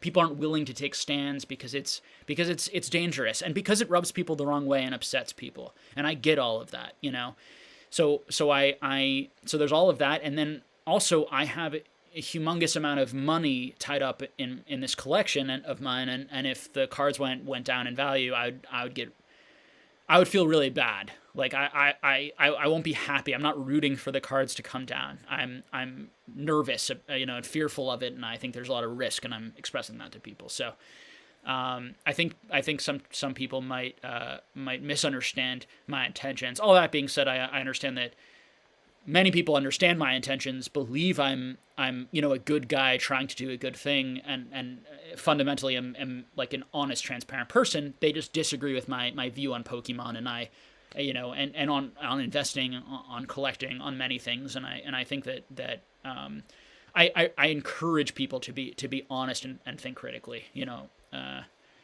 as always, and I'm going to continue to try to do a good job of fostering that, and a better job, as I've repeated in this video, going forward. Okay. Where do you see the market cap on regular unlimited WotC boxes? They're also being opened, but probably not at the same rate as the first editions. Yeah, I don't know. I'm sorry, I don't know. I've had a lot of conversations. Like, people love to ask me how many unlimited booster boxes do I think are in the world, and it's just so irresponsible for me to say it, because I don't know. I really don't know. I see a lot of them. I know people who have 10 of them, 12 of them, 15 of them. But I how many other people have them? I don't know. Could be there could be a huge range. you know, that's a big part on what the value is going to be is how many are going to be left. You know, the fact that bigger YouTubers are getting in, you know, I haven't heard people talk about this yet, which I think is an important angle. The fact that bigger YouTubers are coming in who have much bigger followings and can make much more money on a booster box opening, for example, it gives them more of an incentive to open up the more expensive boxes, which is going to likely provide a decrease in the supply over time. Those boxes will continue to be opened. Hopefully people are holding those boxes on those channels because the market incentives actually work. And so this fear that I think that rightfully so that, or fear or understanding that booster boxes were really not being opened as much anymore because the prices were going up, they might still be opened for another period of time at a pretty decent rate or scale because of these bigger and bigger channels and because more and more heat. But that won't last forever, probably. Okay, Boba Squad asks, what's your opinion how a good angle for approaching the addictions in the hobby right now? How it's embedded itself strongly because if you critique it, people protect it under the guise of fun. Okay. So as many of you guys probably know, I am a therapist. I'm a licensed therapist, and I practice talk therapy with people for my day job. And you know, when we talk about like addiction, we can't, you know, no one is going to diagnose addiction without being a licensed therapist and without sitting me sort of sitting across from that person, getting a detailed history, you know, a psychosocial, you know, analysis of their life and talking to them for a while and getting a really understanding. So saying to someone that you're addicted or you think a lot of people are addicted right now, we have to be careful with that language and what addiction means, I think. That being said, like these things are very real, and when you mix a climate of depression, you know, increased depression and anxiety, people being inside, you know, a lot of the time, isolation, you know, people are probably very isolated right now. And they're on their computers a lot more. And buying is so easy. It's so easy to just click a button and buy. And then you combine, you know, on one of these booster packs, you get a feeling of connectivity to a community, and you get the hope and the idea that people are telling you that you're actually going to make money on these packs, or these packs are good investments and they're going to go up in the future. I hear people repeat that a lot on these huge, you know, Logan Paul type videos. Well, even if I lose money, if I hold it for long enough, I'll make money on it. So that's a recipe, a very dangerous recipe in my opinion, where you are going to see a rise, you know, or people who are probably at risk for shopping addiction or who already suffer from a shopping addiction, you know, and or gambling addiction, to be sort of triggered by that type of environment, we could say, and then start acting on that addiction in a very destructive way. And what makes something an addiction, or one of the main things that makes something an addiction, is that it has a very destructive impact on that person's life. So for example, if they are spending money, if they're spending themselves into debt, you know, on these pack openings. And I know people personally who have done, not personally, excuse me, through the internet community who have reached out to me who have done things like that, who have spent tens of thousands, $30,000 on cards when they really didn't have the money. And the remorse and the upsetness that they feel. And so that is going to be happening now, you know, of course, just probably just based on the numbers and based on the time period we're in. So it's something that's really important for the community to talk about. And I think and in my opinion, it's something that, you know, I hope that PokeRev and people who run these channels take very seriously, which is trying to help monitor, you know, and engage with their audience in a way that they're not spending more than they can afford. And from what I can tell, I've seen him say a lot of good things on that to his audience. I've seen him be, you know, maybe not always, but a lot of the times he reminds people that this is a risk and that it's for fun and these sorts of things. So you are going to get people, of course, saying that that anyone who says addiction exists in these communities is just being a hater. I've been accused of being a hater by people, right, for saying things like that.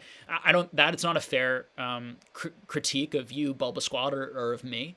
That being said, you also have to be careful not to go too far the other way and assume that there is addiction in any individual or in any group of people without really knowing for sure. But it's a good thing for us to talk about and for be aware about, and it's a good thing to educate on, right?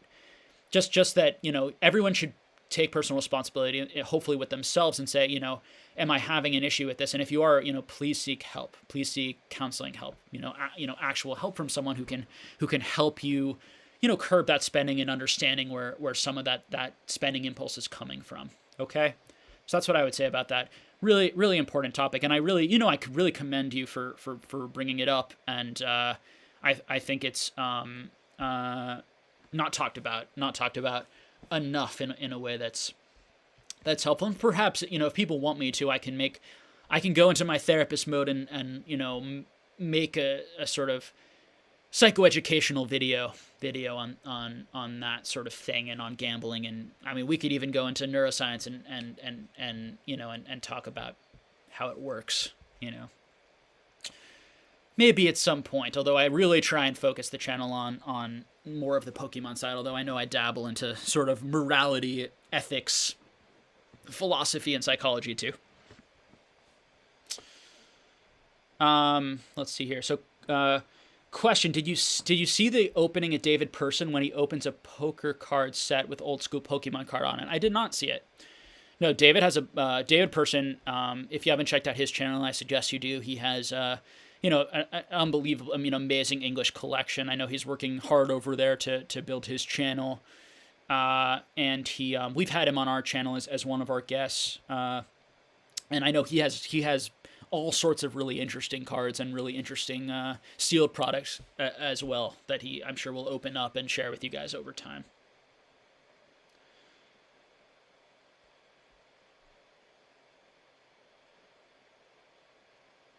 So some people are talking about the Pokemon merch question. Yeah, Pokemon merch is interesting. I know that they're like I watch oh my god, I think it's Twice Baked Jake, or I don't think it's Half Baked Jake. Twice Baked Jake, I think. A fellow Jake, I watch his channel, and he's had some really cool videos talking about like merch. I think he showed some skateboards in one video, which I thought looked really cool. So there are these like popular things. They sell. I know those sold really well. So there are some Pokemon items that get really hot.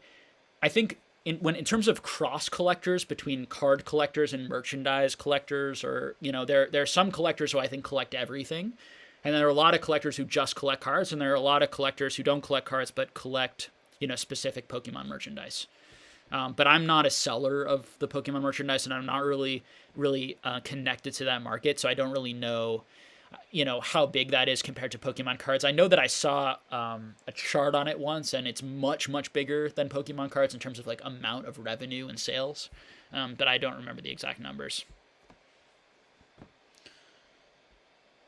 Yeah, Mike says, I think this bandwagon happening is more crazy than ever. Yeah, since social media definitely, as I've said, like unprecedented times. Like this is, and I think the stock market's being affected by this. Like, these apps, these Robinhood apps that people can just easily put money in. Like everything is being made efficient. Everything is being made easy, streamlined. It's and everything and influence is so intense, and everyone is so particularly now that people aren't going out as much. I think people are on social media even more and hearing these things even more, and are all so it's a perfect storm, as I've heard people say, for why these prices have gone up so much in such a short amount of time. So many things coincided at once.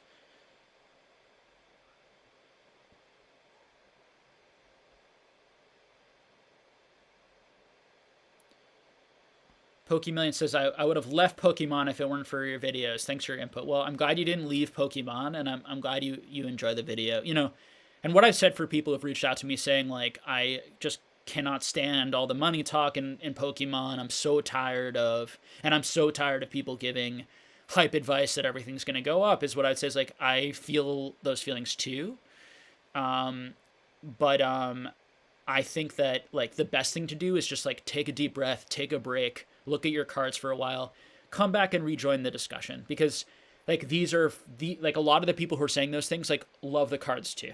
And I'm actually hoping to interact with a channel who a sort of new channel, and have them on and talk to them a little bit about these subjects of like newer collectors, and maybe how newer collectors feel about some of the older collectors, and maybe they feel like I have been, or some people feel like I have been unwelcoming, or I might put down some of the newer collectors, and hopefully we're gonna have a discussion on that and clear some of that up. And I genuinely just want everyone to be happy and have the best time here and make the best decisions for themselves.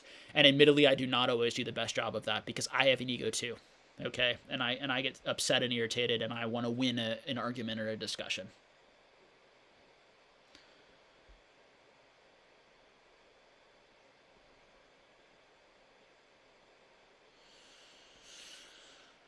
So some people saying, yeah, there's more market manipulation and negative things happening now. Other people saying that it's sort of always been here in the Pokemon market. They've always seen it.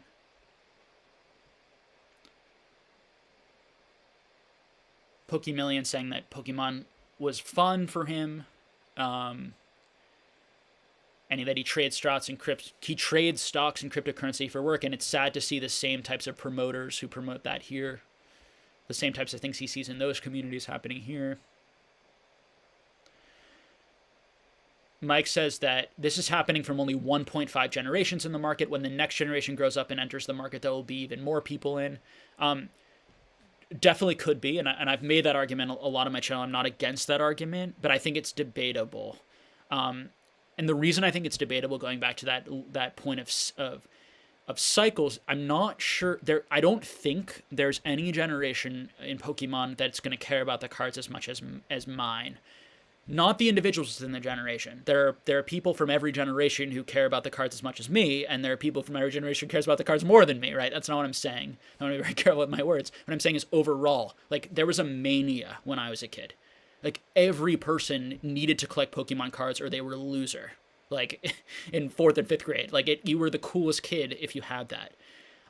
That is not the case today, from my understanding. Even though kids still like the cards, I don't think there's the same mania. And I think the mania, a lot of it's happening in adults, not in the kids.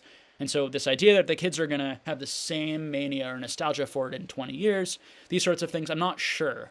And I think also, like, from your Diamond and Pearl,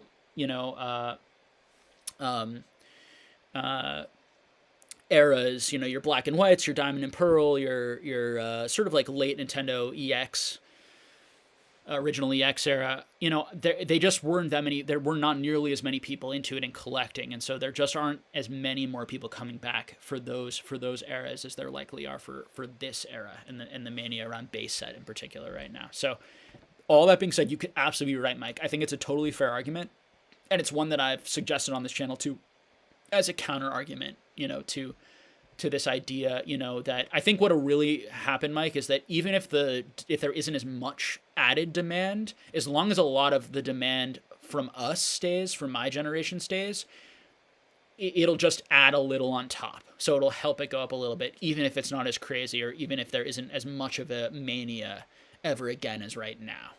I would be very surprised if Pokemon ever has a period exactly like this again. I think that this is sort of Pokemon really getting on the main stage. Now, maybe I'm wrong about that. I mean, it is possible, like, if more like establishment media and other things really pick it up, like, it has definitely more room to go in terms of the awareness phase. But I think part of what makes it so unpredictable right now is that so many people haven't thought about Pokemon in 20 years and are now thinking about it for the first time. I think what differentiates Pokemon from sports right now in a lot of ways is that sports cards, I think most people knew about and have known about for many years. I think Pokemon cards people forgot about. And so when they were reminded of Pokemon cards as something they could invest in and enjoy, they're like, yes, please. Like, a lot of people my age, right? They just heard about them in the last couple months, and they're like, oh my God, I love those things. I'm going to start recollecting. And they have value, and they're going to go up in the future. Phenomenal. And I think that's genuine collector interest, a lot of it, but also investor-driven stuff. So it's a combination. But I think that differs from that sports cards market, and why I am why I do have bullishness for Pokemon, in the short term and in the long term. But again, prices have gone up too much for me. Too much risk for me. Okay.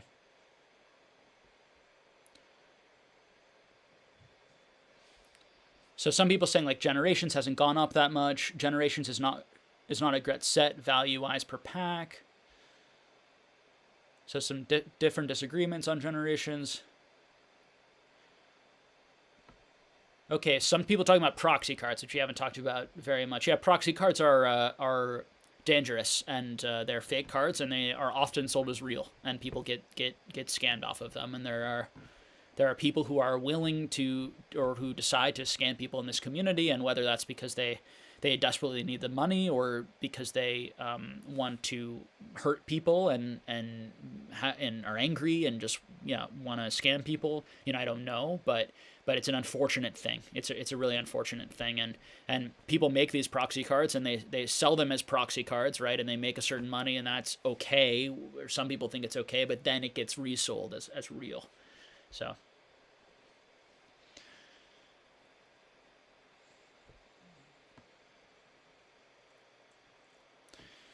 So Pokemillion says some known fraudulent stock and cryptocurrency promoters are behind promoting Pokemon recently. Interesting. I don't know who you're talking about. Maybe in the chat you can shed light on who you're speaking about specifically. I think as I sort of said from the beginning, I noticed as soon as Gary Vee got into it and started making those videos, and I and him just contacting Logan Paul and contacting like Logic and contacting these celebrities, trying to get them in, like, he did try to get everyone in. Why he's doing that, I guess I can leave that up to you. Seems odd, right? Seems odd that he did that out of the goodness of his heart or something, so I know people really like him and think he's trustworthy, so.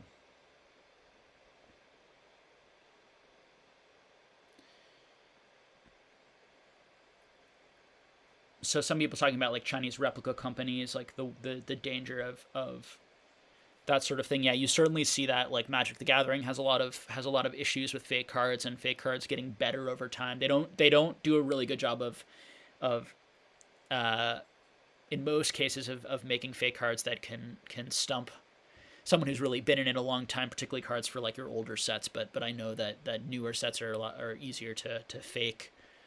I think that Pokemon is at risk for that, of course. All right. Making some progress here on the chat. I hope everyone's having a good time.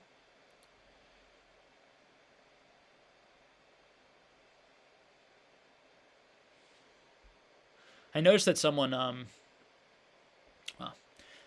sent a super chat earlier, and I'm really bad at reading. It's hard for me to read the super chats because when I do, it like bounces me off of where I'm reading on the thing. So I do want to thank the person who sent that. I did notice it, and it is appreciated. And as I've said before, like no one, you're welcome here. If no one gives me money, I will continue doing these streams. But it lets me know you think I'm doing a good job. It is motivating. But as I said, like it's okay either way. But I did want to acknowledge that I did see that now that I have a moment where I'm not answering questions. Thank you to whoever did that.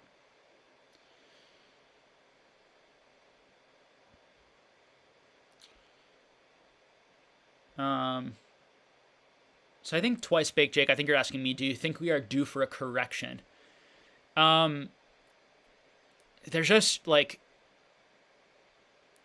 the best way, and I've repeated this in this conversation, but the best way that I think about it is that what happens in bubbles, when something is in a bubble, what happens is that the people think less and less about how much they intrinsically value the card and more about the profits.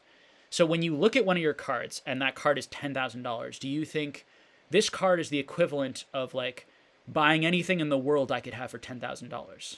That $10,000, I could do a lot with that. I could go on an amazing trip with my family and have those amazing memories.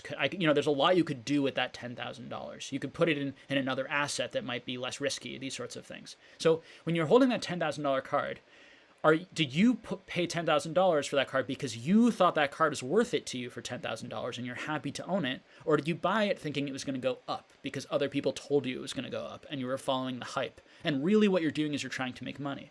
Or would you only have bought that card for $100? Really? Because that's how much it's worth to you. But you paid $10,000 because you do like the card, you genuinely like it, but you also think it's going to go up. And when people start buying things not because it has that value to them, but because of the money, that is what causes bubbles. Every bubble in history has been caused that way.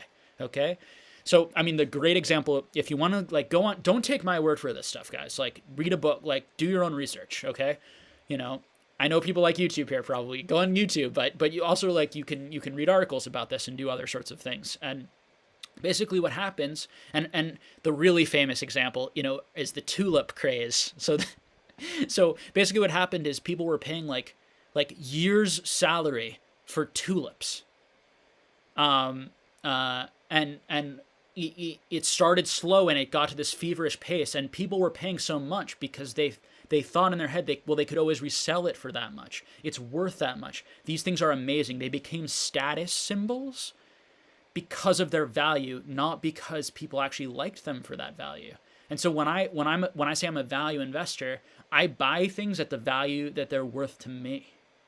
That, you know, and if I'm investing, I buy them at things that I think that they're underappreciated. There's actually a lot more value in them than they're selling for, excuse me. So an example of what I talked about, and this is not for investing, but this is just a good example of a value purchase in Booster Box right now. So a week ago, now prices have gone up on all Harry Potter booster boxes, but a week ago you could buy for $28 on like Hillside Wholesale, which is where I bought a lot of my booster boxes, because they always have great prices, and always, like, almost always, like, quite a bit below eBay. Sometimes like less than half, which is more irrationality. You know, people not irrationality, but just people not having the experience of knowing where to buy things. I bought for $28. I bought I bought a case of Harry Potter booster boxes for $28 each. Now these booster boxes have amazing art of an amazing franchise. They are 20 years old. They have the Wizards of the Coast labeling on them. They look exactly like the Pokemon boxes. They're the same size. They have amazing old vintage Harry Potter looking art on them. And I could buy that for $28, or I could spend $375,000 on that first edition base box, which has just a first edition stamp, is the only difference between that and the art of the base set box. And so it becomes like how valuable are these things to you? Or are people just sort of listening to everyone else and that's the value? Like, how do you really feel? And that's what I sort of, you know, get at in terms of, and that's where the collect what you love. Now, some things are so rare and scarce that they do feel really amazing because they're so rare and scarce. And a first edition booster box could be an example of that, and also a trophy card, which I think is a better example, honestly. But that's the mistake that I feel like people are making, and these things catch up to people over time, because what happens is that once the market starts coming down, and the illusion of that all of these things are really that valuable and should be that valuable and should always go up, that illusion, that it bursts, that psychological relationship to these items bursts, and when that happens, you're gonna see a lot of people who only bought it because of the price panic sell into the market, particularly if they're not very well off and they're spending too much money. All right. So I have no idea when the correction is going to happen. There are corrections in all markets. Nothing moves up this fast or this much without some sort of intense correction, in my opinion. It would be very odd if after all of this intense hype, things just like slowly leveled out and went back to sort of like steady growth up. Would I be happy if that happened? 100%, guys. I am not rooting for any of this to happen. I'm just calling out what I'm seeing, and I'm trying to express that to you guys. If my collection continued to go up steadily in value over time, I would be thrilled. One, I'd be thrilled that things are steady again, because then we can maybe all go back to just like enjoying the hobby, enjoying the cards, and not be so obsessed with all of the movement and prices all the time. And two, like, we could hopefully see slow, reasonable growth and more people coming into the hobby and joining the hobby slowly and continuing to want to buy those things. So that's my answer to that. You know, I think anyone telling you that boxes are going to double in the next 6 months is telling you something they don't know. I think anyone telling you that boxes are going to halve in the next 6 months are telling you something they don't know. I think the genuine answer is both things are reasonable. I think what's more unlikely, interestingly, is slow growth. I think that is what I think is more unlikely, because I think we're in a time of huge exponential hype, and then with hype comes crashes, comes strong corrections. But as people have mentioned, it's like if you bought in a few months ago, right? And you bought in and then Pokemon went up 10 times, even if it halves, you've still made a huge profit, okay? So that's something to keep in mind. So you probably still, from a financial perspective, made a really good decision, even if the market comes down a lot. And I think that is important to mention, okay? And you could do that right now, guys. And Jake, who's asking this question, like, you could be buying right now and the market could double or triple or 10x again, because more and more influencers could get involved, and we could only see 5% of people who might be interested in Pokemon right now. Like, it's unprecedented how social media works and connects so many people and gets so many people involved. But yet all of that is highly, highly speculative, okay? But it's the $1 million question. And by the way, I love your channel, Jake. Thank you for doing what you're doing for the hobby. You have such an upbeat, fun channel. I really enjoy watching your videos. I know I had that one problem, and on that investing video you made where you were telling people to invest in a box, because I get cringy on that word investing, but like I mean it wholeheartedly. Like, huge fan of your channel. You have such a nice way of speaking. You're so engaged with your audience. Really appreciate what you do for the hobby and continuing to grow it. And thanks for joining our chat here.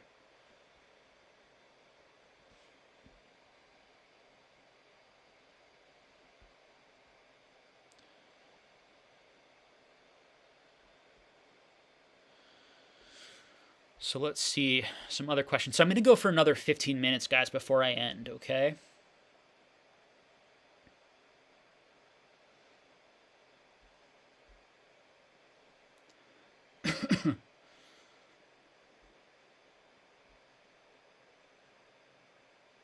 So Seb asks, is it better to sell it at set price or auction on eBay?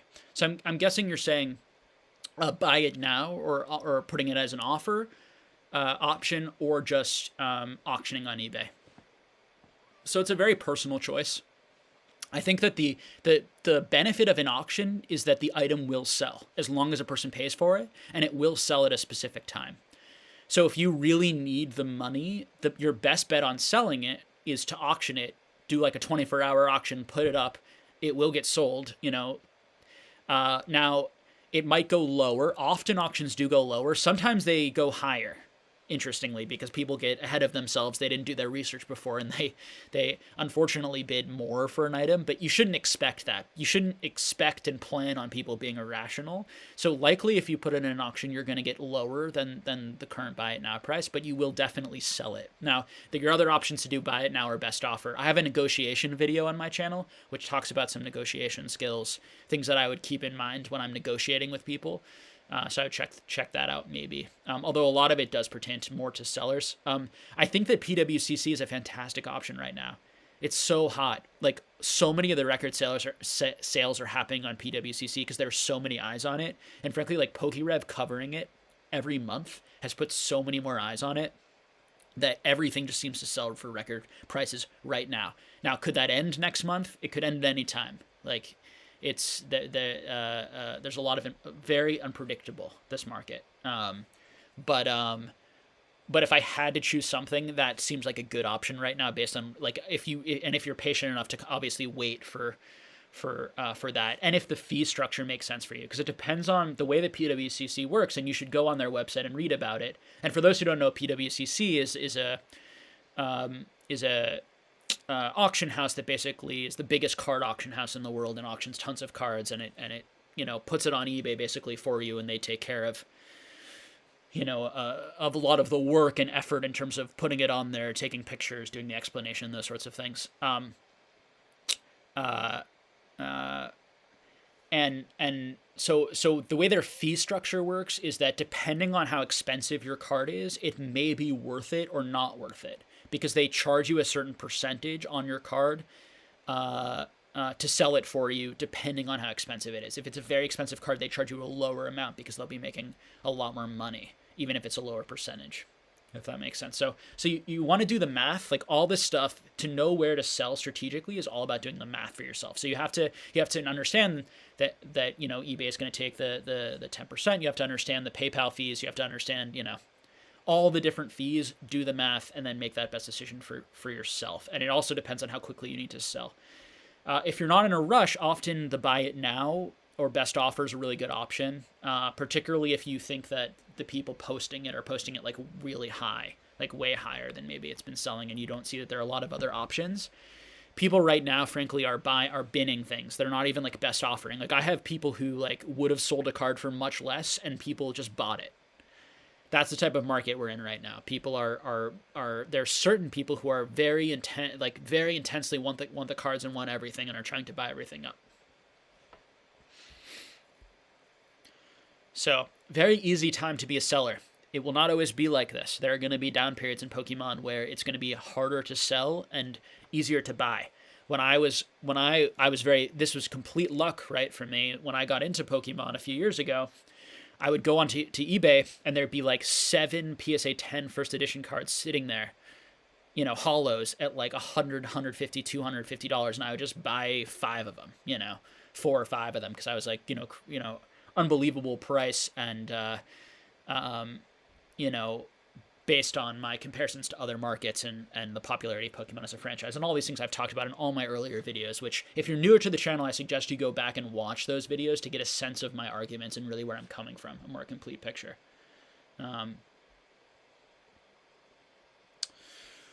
So, all right.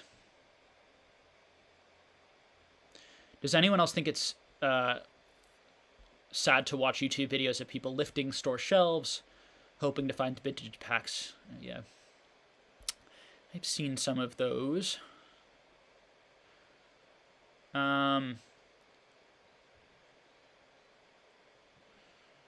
So Almighty asked Jake, are you sending the cards or plan to send for CGC grading? So I'm not. I'm, still a PSA guy. I'm keeping my cards, most of my cards right now, just in waiting for PSA to the grading, like, backlog to just, like, die down and things to relax, and maybe for them to hire more people. I also, like, for the prices to relax. There are some things I'm considering expediting grading and just flipping into the market, which is normally not my style.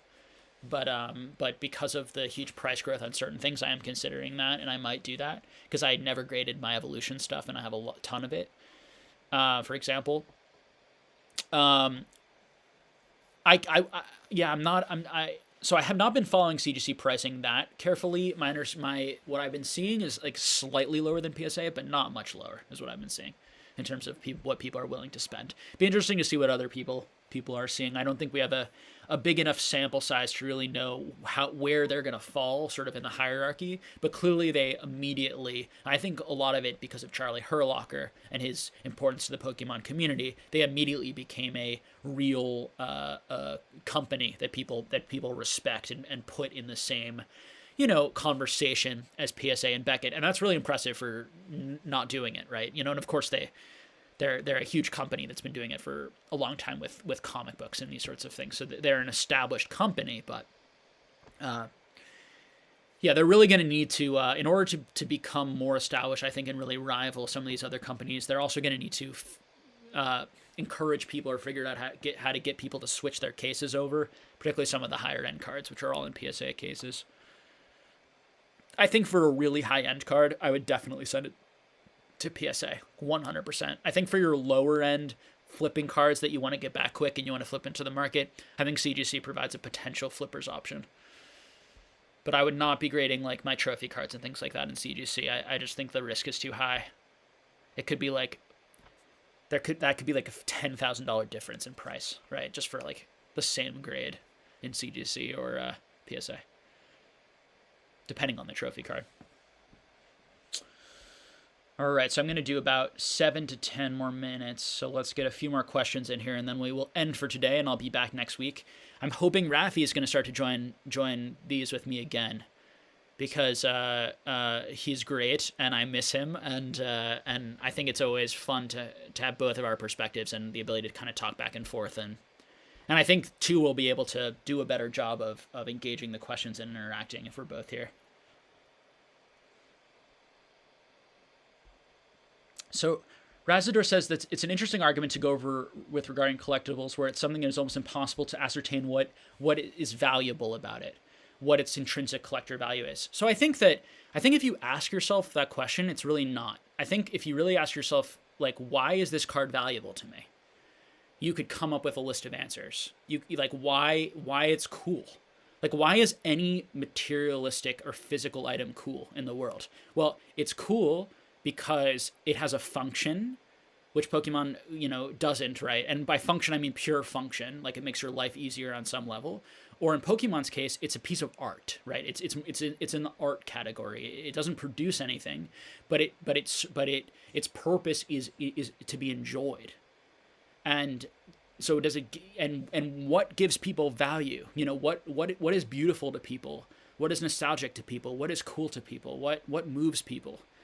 Like, that's where the intrinsic value of the card exists, and trying to separate the intrinsic value of that item from the noise is really important. So don't listen to what other people say. Listen to what other people say and consider what they say, but you should make those value judgments for yourself. How much do you like that card? We have disagreements on this channel all the time. I think on my last video, I'm not a huge fan of the Jungle Pikachu art. I prefer the big first edition Pikachu art, but other people prefer the Jungle Pikachu art and value that more and have more of a connection to it. And that card's more valuable to them because of that. Now, there are other value assessments based on age, based on historicness, based on first, that are inherent, that are intrinsic to the item. Those are objective facts about the item that all go into value when we think about collectibles or antiques, art, these sorts of things.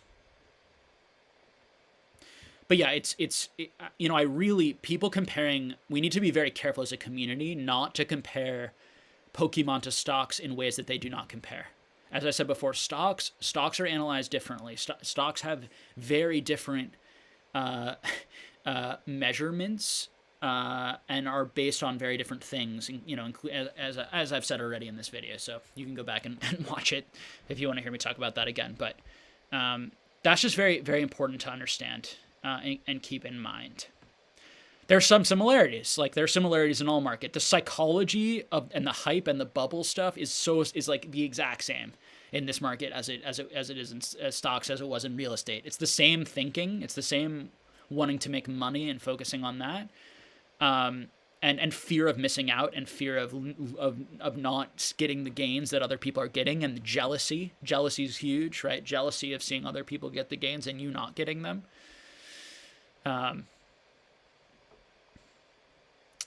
Yep.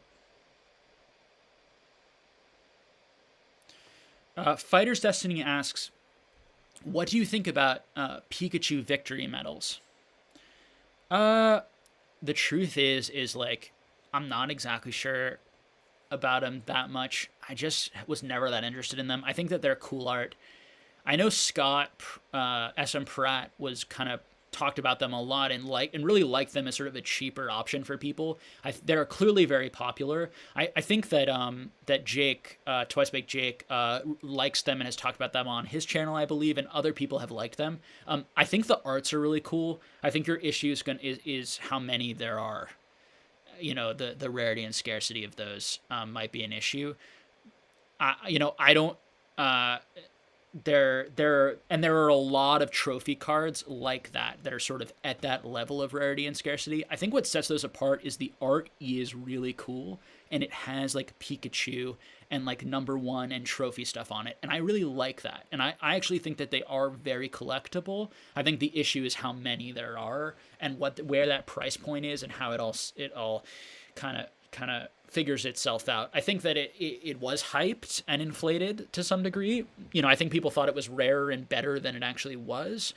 And calling it a trophy card, which it is, depending on our definition of trophy, maybe gave a little bit of false impression of value that it maybe shouldn't have had. That being said, it has not nearly been hyped up as like other things, and I do like it. I think it's cool. I'd like to own, I like them. Certainly don't dislike them.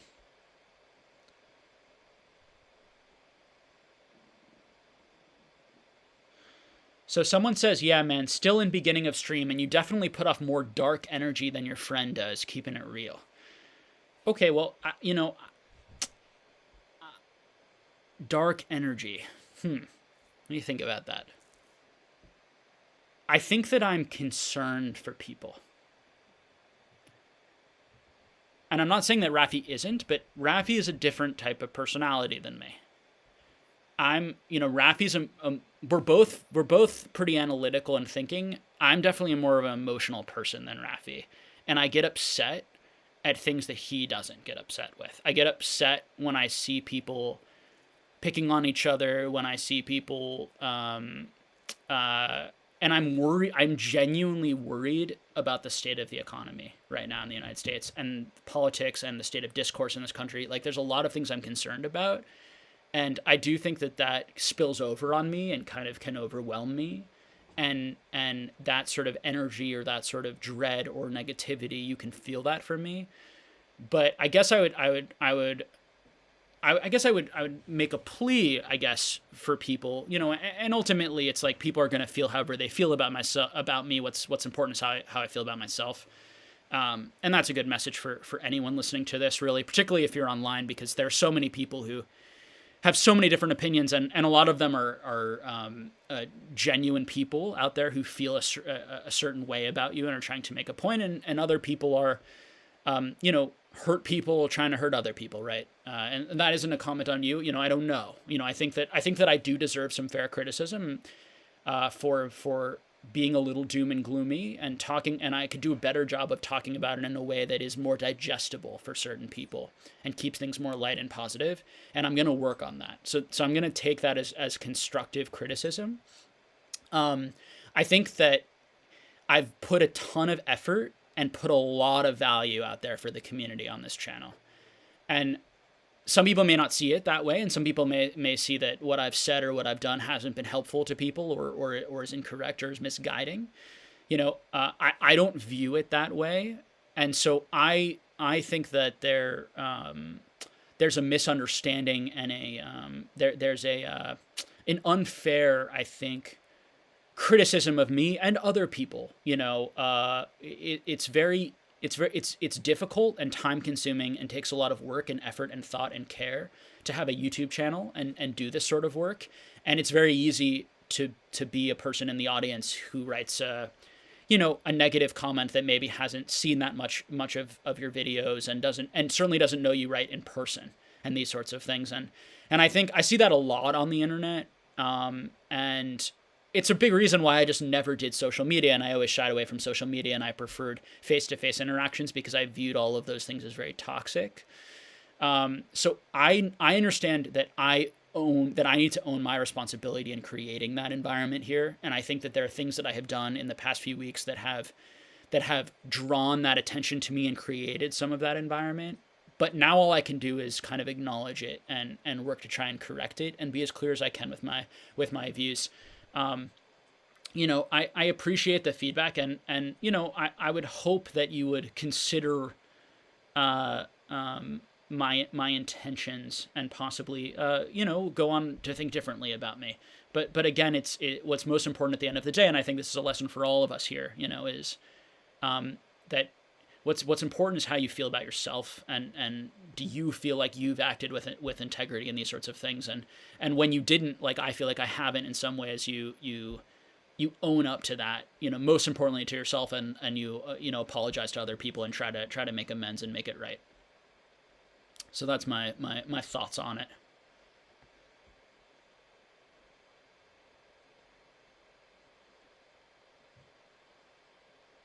I think too there might be some misunderstanding too of, a lot of channels you're watching are hype channels where they're trying to entertain you and bring a lot of energy to the camera. And I think that it's unfair to put down people who have different types of personalities and are maybe trying to be more analytical and give more of the positives and negatives and the full perspective to think of them as negative. So I would encourage you to rather than like, you don't need like we don't need to put anyone down. Like, people who want to bring a lot of energy to the camera and decide to run their channels that way, like there's a value to that. People enjoy that, but there's also a value, hopefully, to this, and people can enjoy this. So that's the other thing I would add is I think maybe in some ways people are also used to a different type of content online than I provide. So it's 5:03 now. And we have tons more questions here, lots and lots of questions that I wasn't able to get to. I apologize that we sort of ran out of time for today. I have dinner plans with a friend of mine and my girlfriend, and I'm making dinner, so I do need to get running. So one thing I see here is,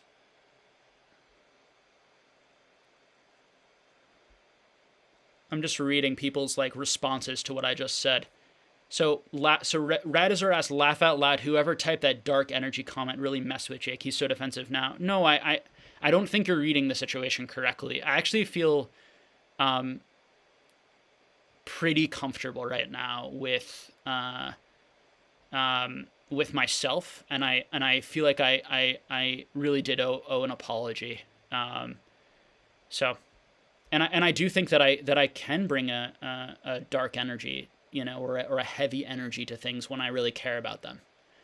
So, and I guess I think that's a maturity lesson maybe for a lot of people that hopefully I can be an example of doing that in a sort of public way and showing that type of apology. And when someone attacks you or someone tries to put you down, instead of being defensive and saying, you're completely wrong, I'm not dark, I'm not these sorts of things, trying to take ownership and trying to understand their perspective, and then maybe trying to give them your perspective, because your perspective, is going to be, it might be different, than theirs. So, in any case, I really appreciate everyone taking the time to watch here. You don't have to be, appreciate the super chats here. Very nice of you all. And, yeah, I'm hearing some interesting, you don't have to explain yourself. In my opinion, who cares what others think of you? Yeah. I mean, I don't really agree. I think it is important what other people, I think it's important what other people think of you when they're saying things that are good, that are solid, and that are important to critically think about. I know that there's this culture. I'm going to speak just a little bit more about this because I think it's important. I know there's this culture online that I see where people are afraid to take accountability or responsibility because they are afraid of the pushback from people. And instead, so they either pretend that they're right all the time, that they know everything, or they just ignore the negative comments and don't address them. And I think that there certainly is a balance. There certainly is a balance to try and find in all of that. But I think that when you ignore sort of the comments and you create an echo chamber around you, is how you get a cult-like weird community following. And I think YouTube's a weird space. I think there's a lot of weird stuff on YouTube. I think that there's a lot of echo chambers. There's a lot of people defending certain people when they don't deserve to be defended. And a lot of, and I think that when I do something wrong, I deserve to be criticized and called out for it. And I think hopefully when I do something right, people will defend me. But again, at the end of the day, what's most important is how you feel about your own integrity. And that's why I made the apology in this video, because I didn't feel comfortable with myself. And that's I guess what I'm soapboxing or what I'm trying to explain here. So thank you all for coming today. Really appreciate it. Great to see you all here. Great to see your great your great comments. I recognize so many names. Uh, Thanks for coming back, and I will be here again next week. Okay. Thanks, guys. Bye.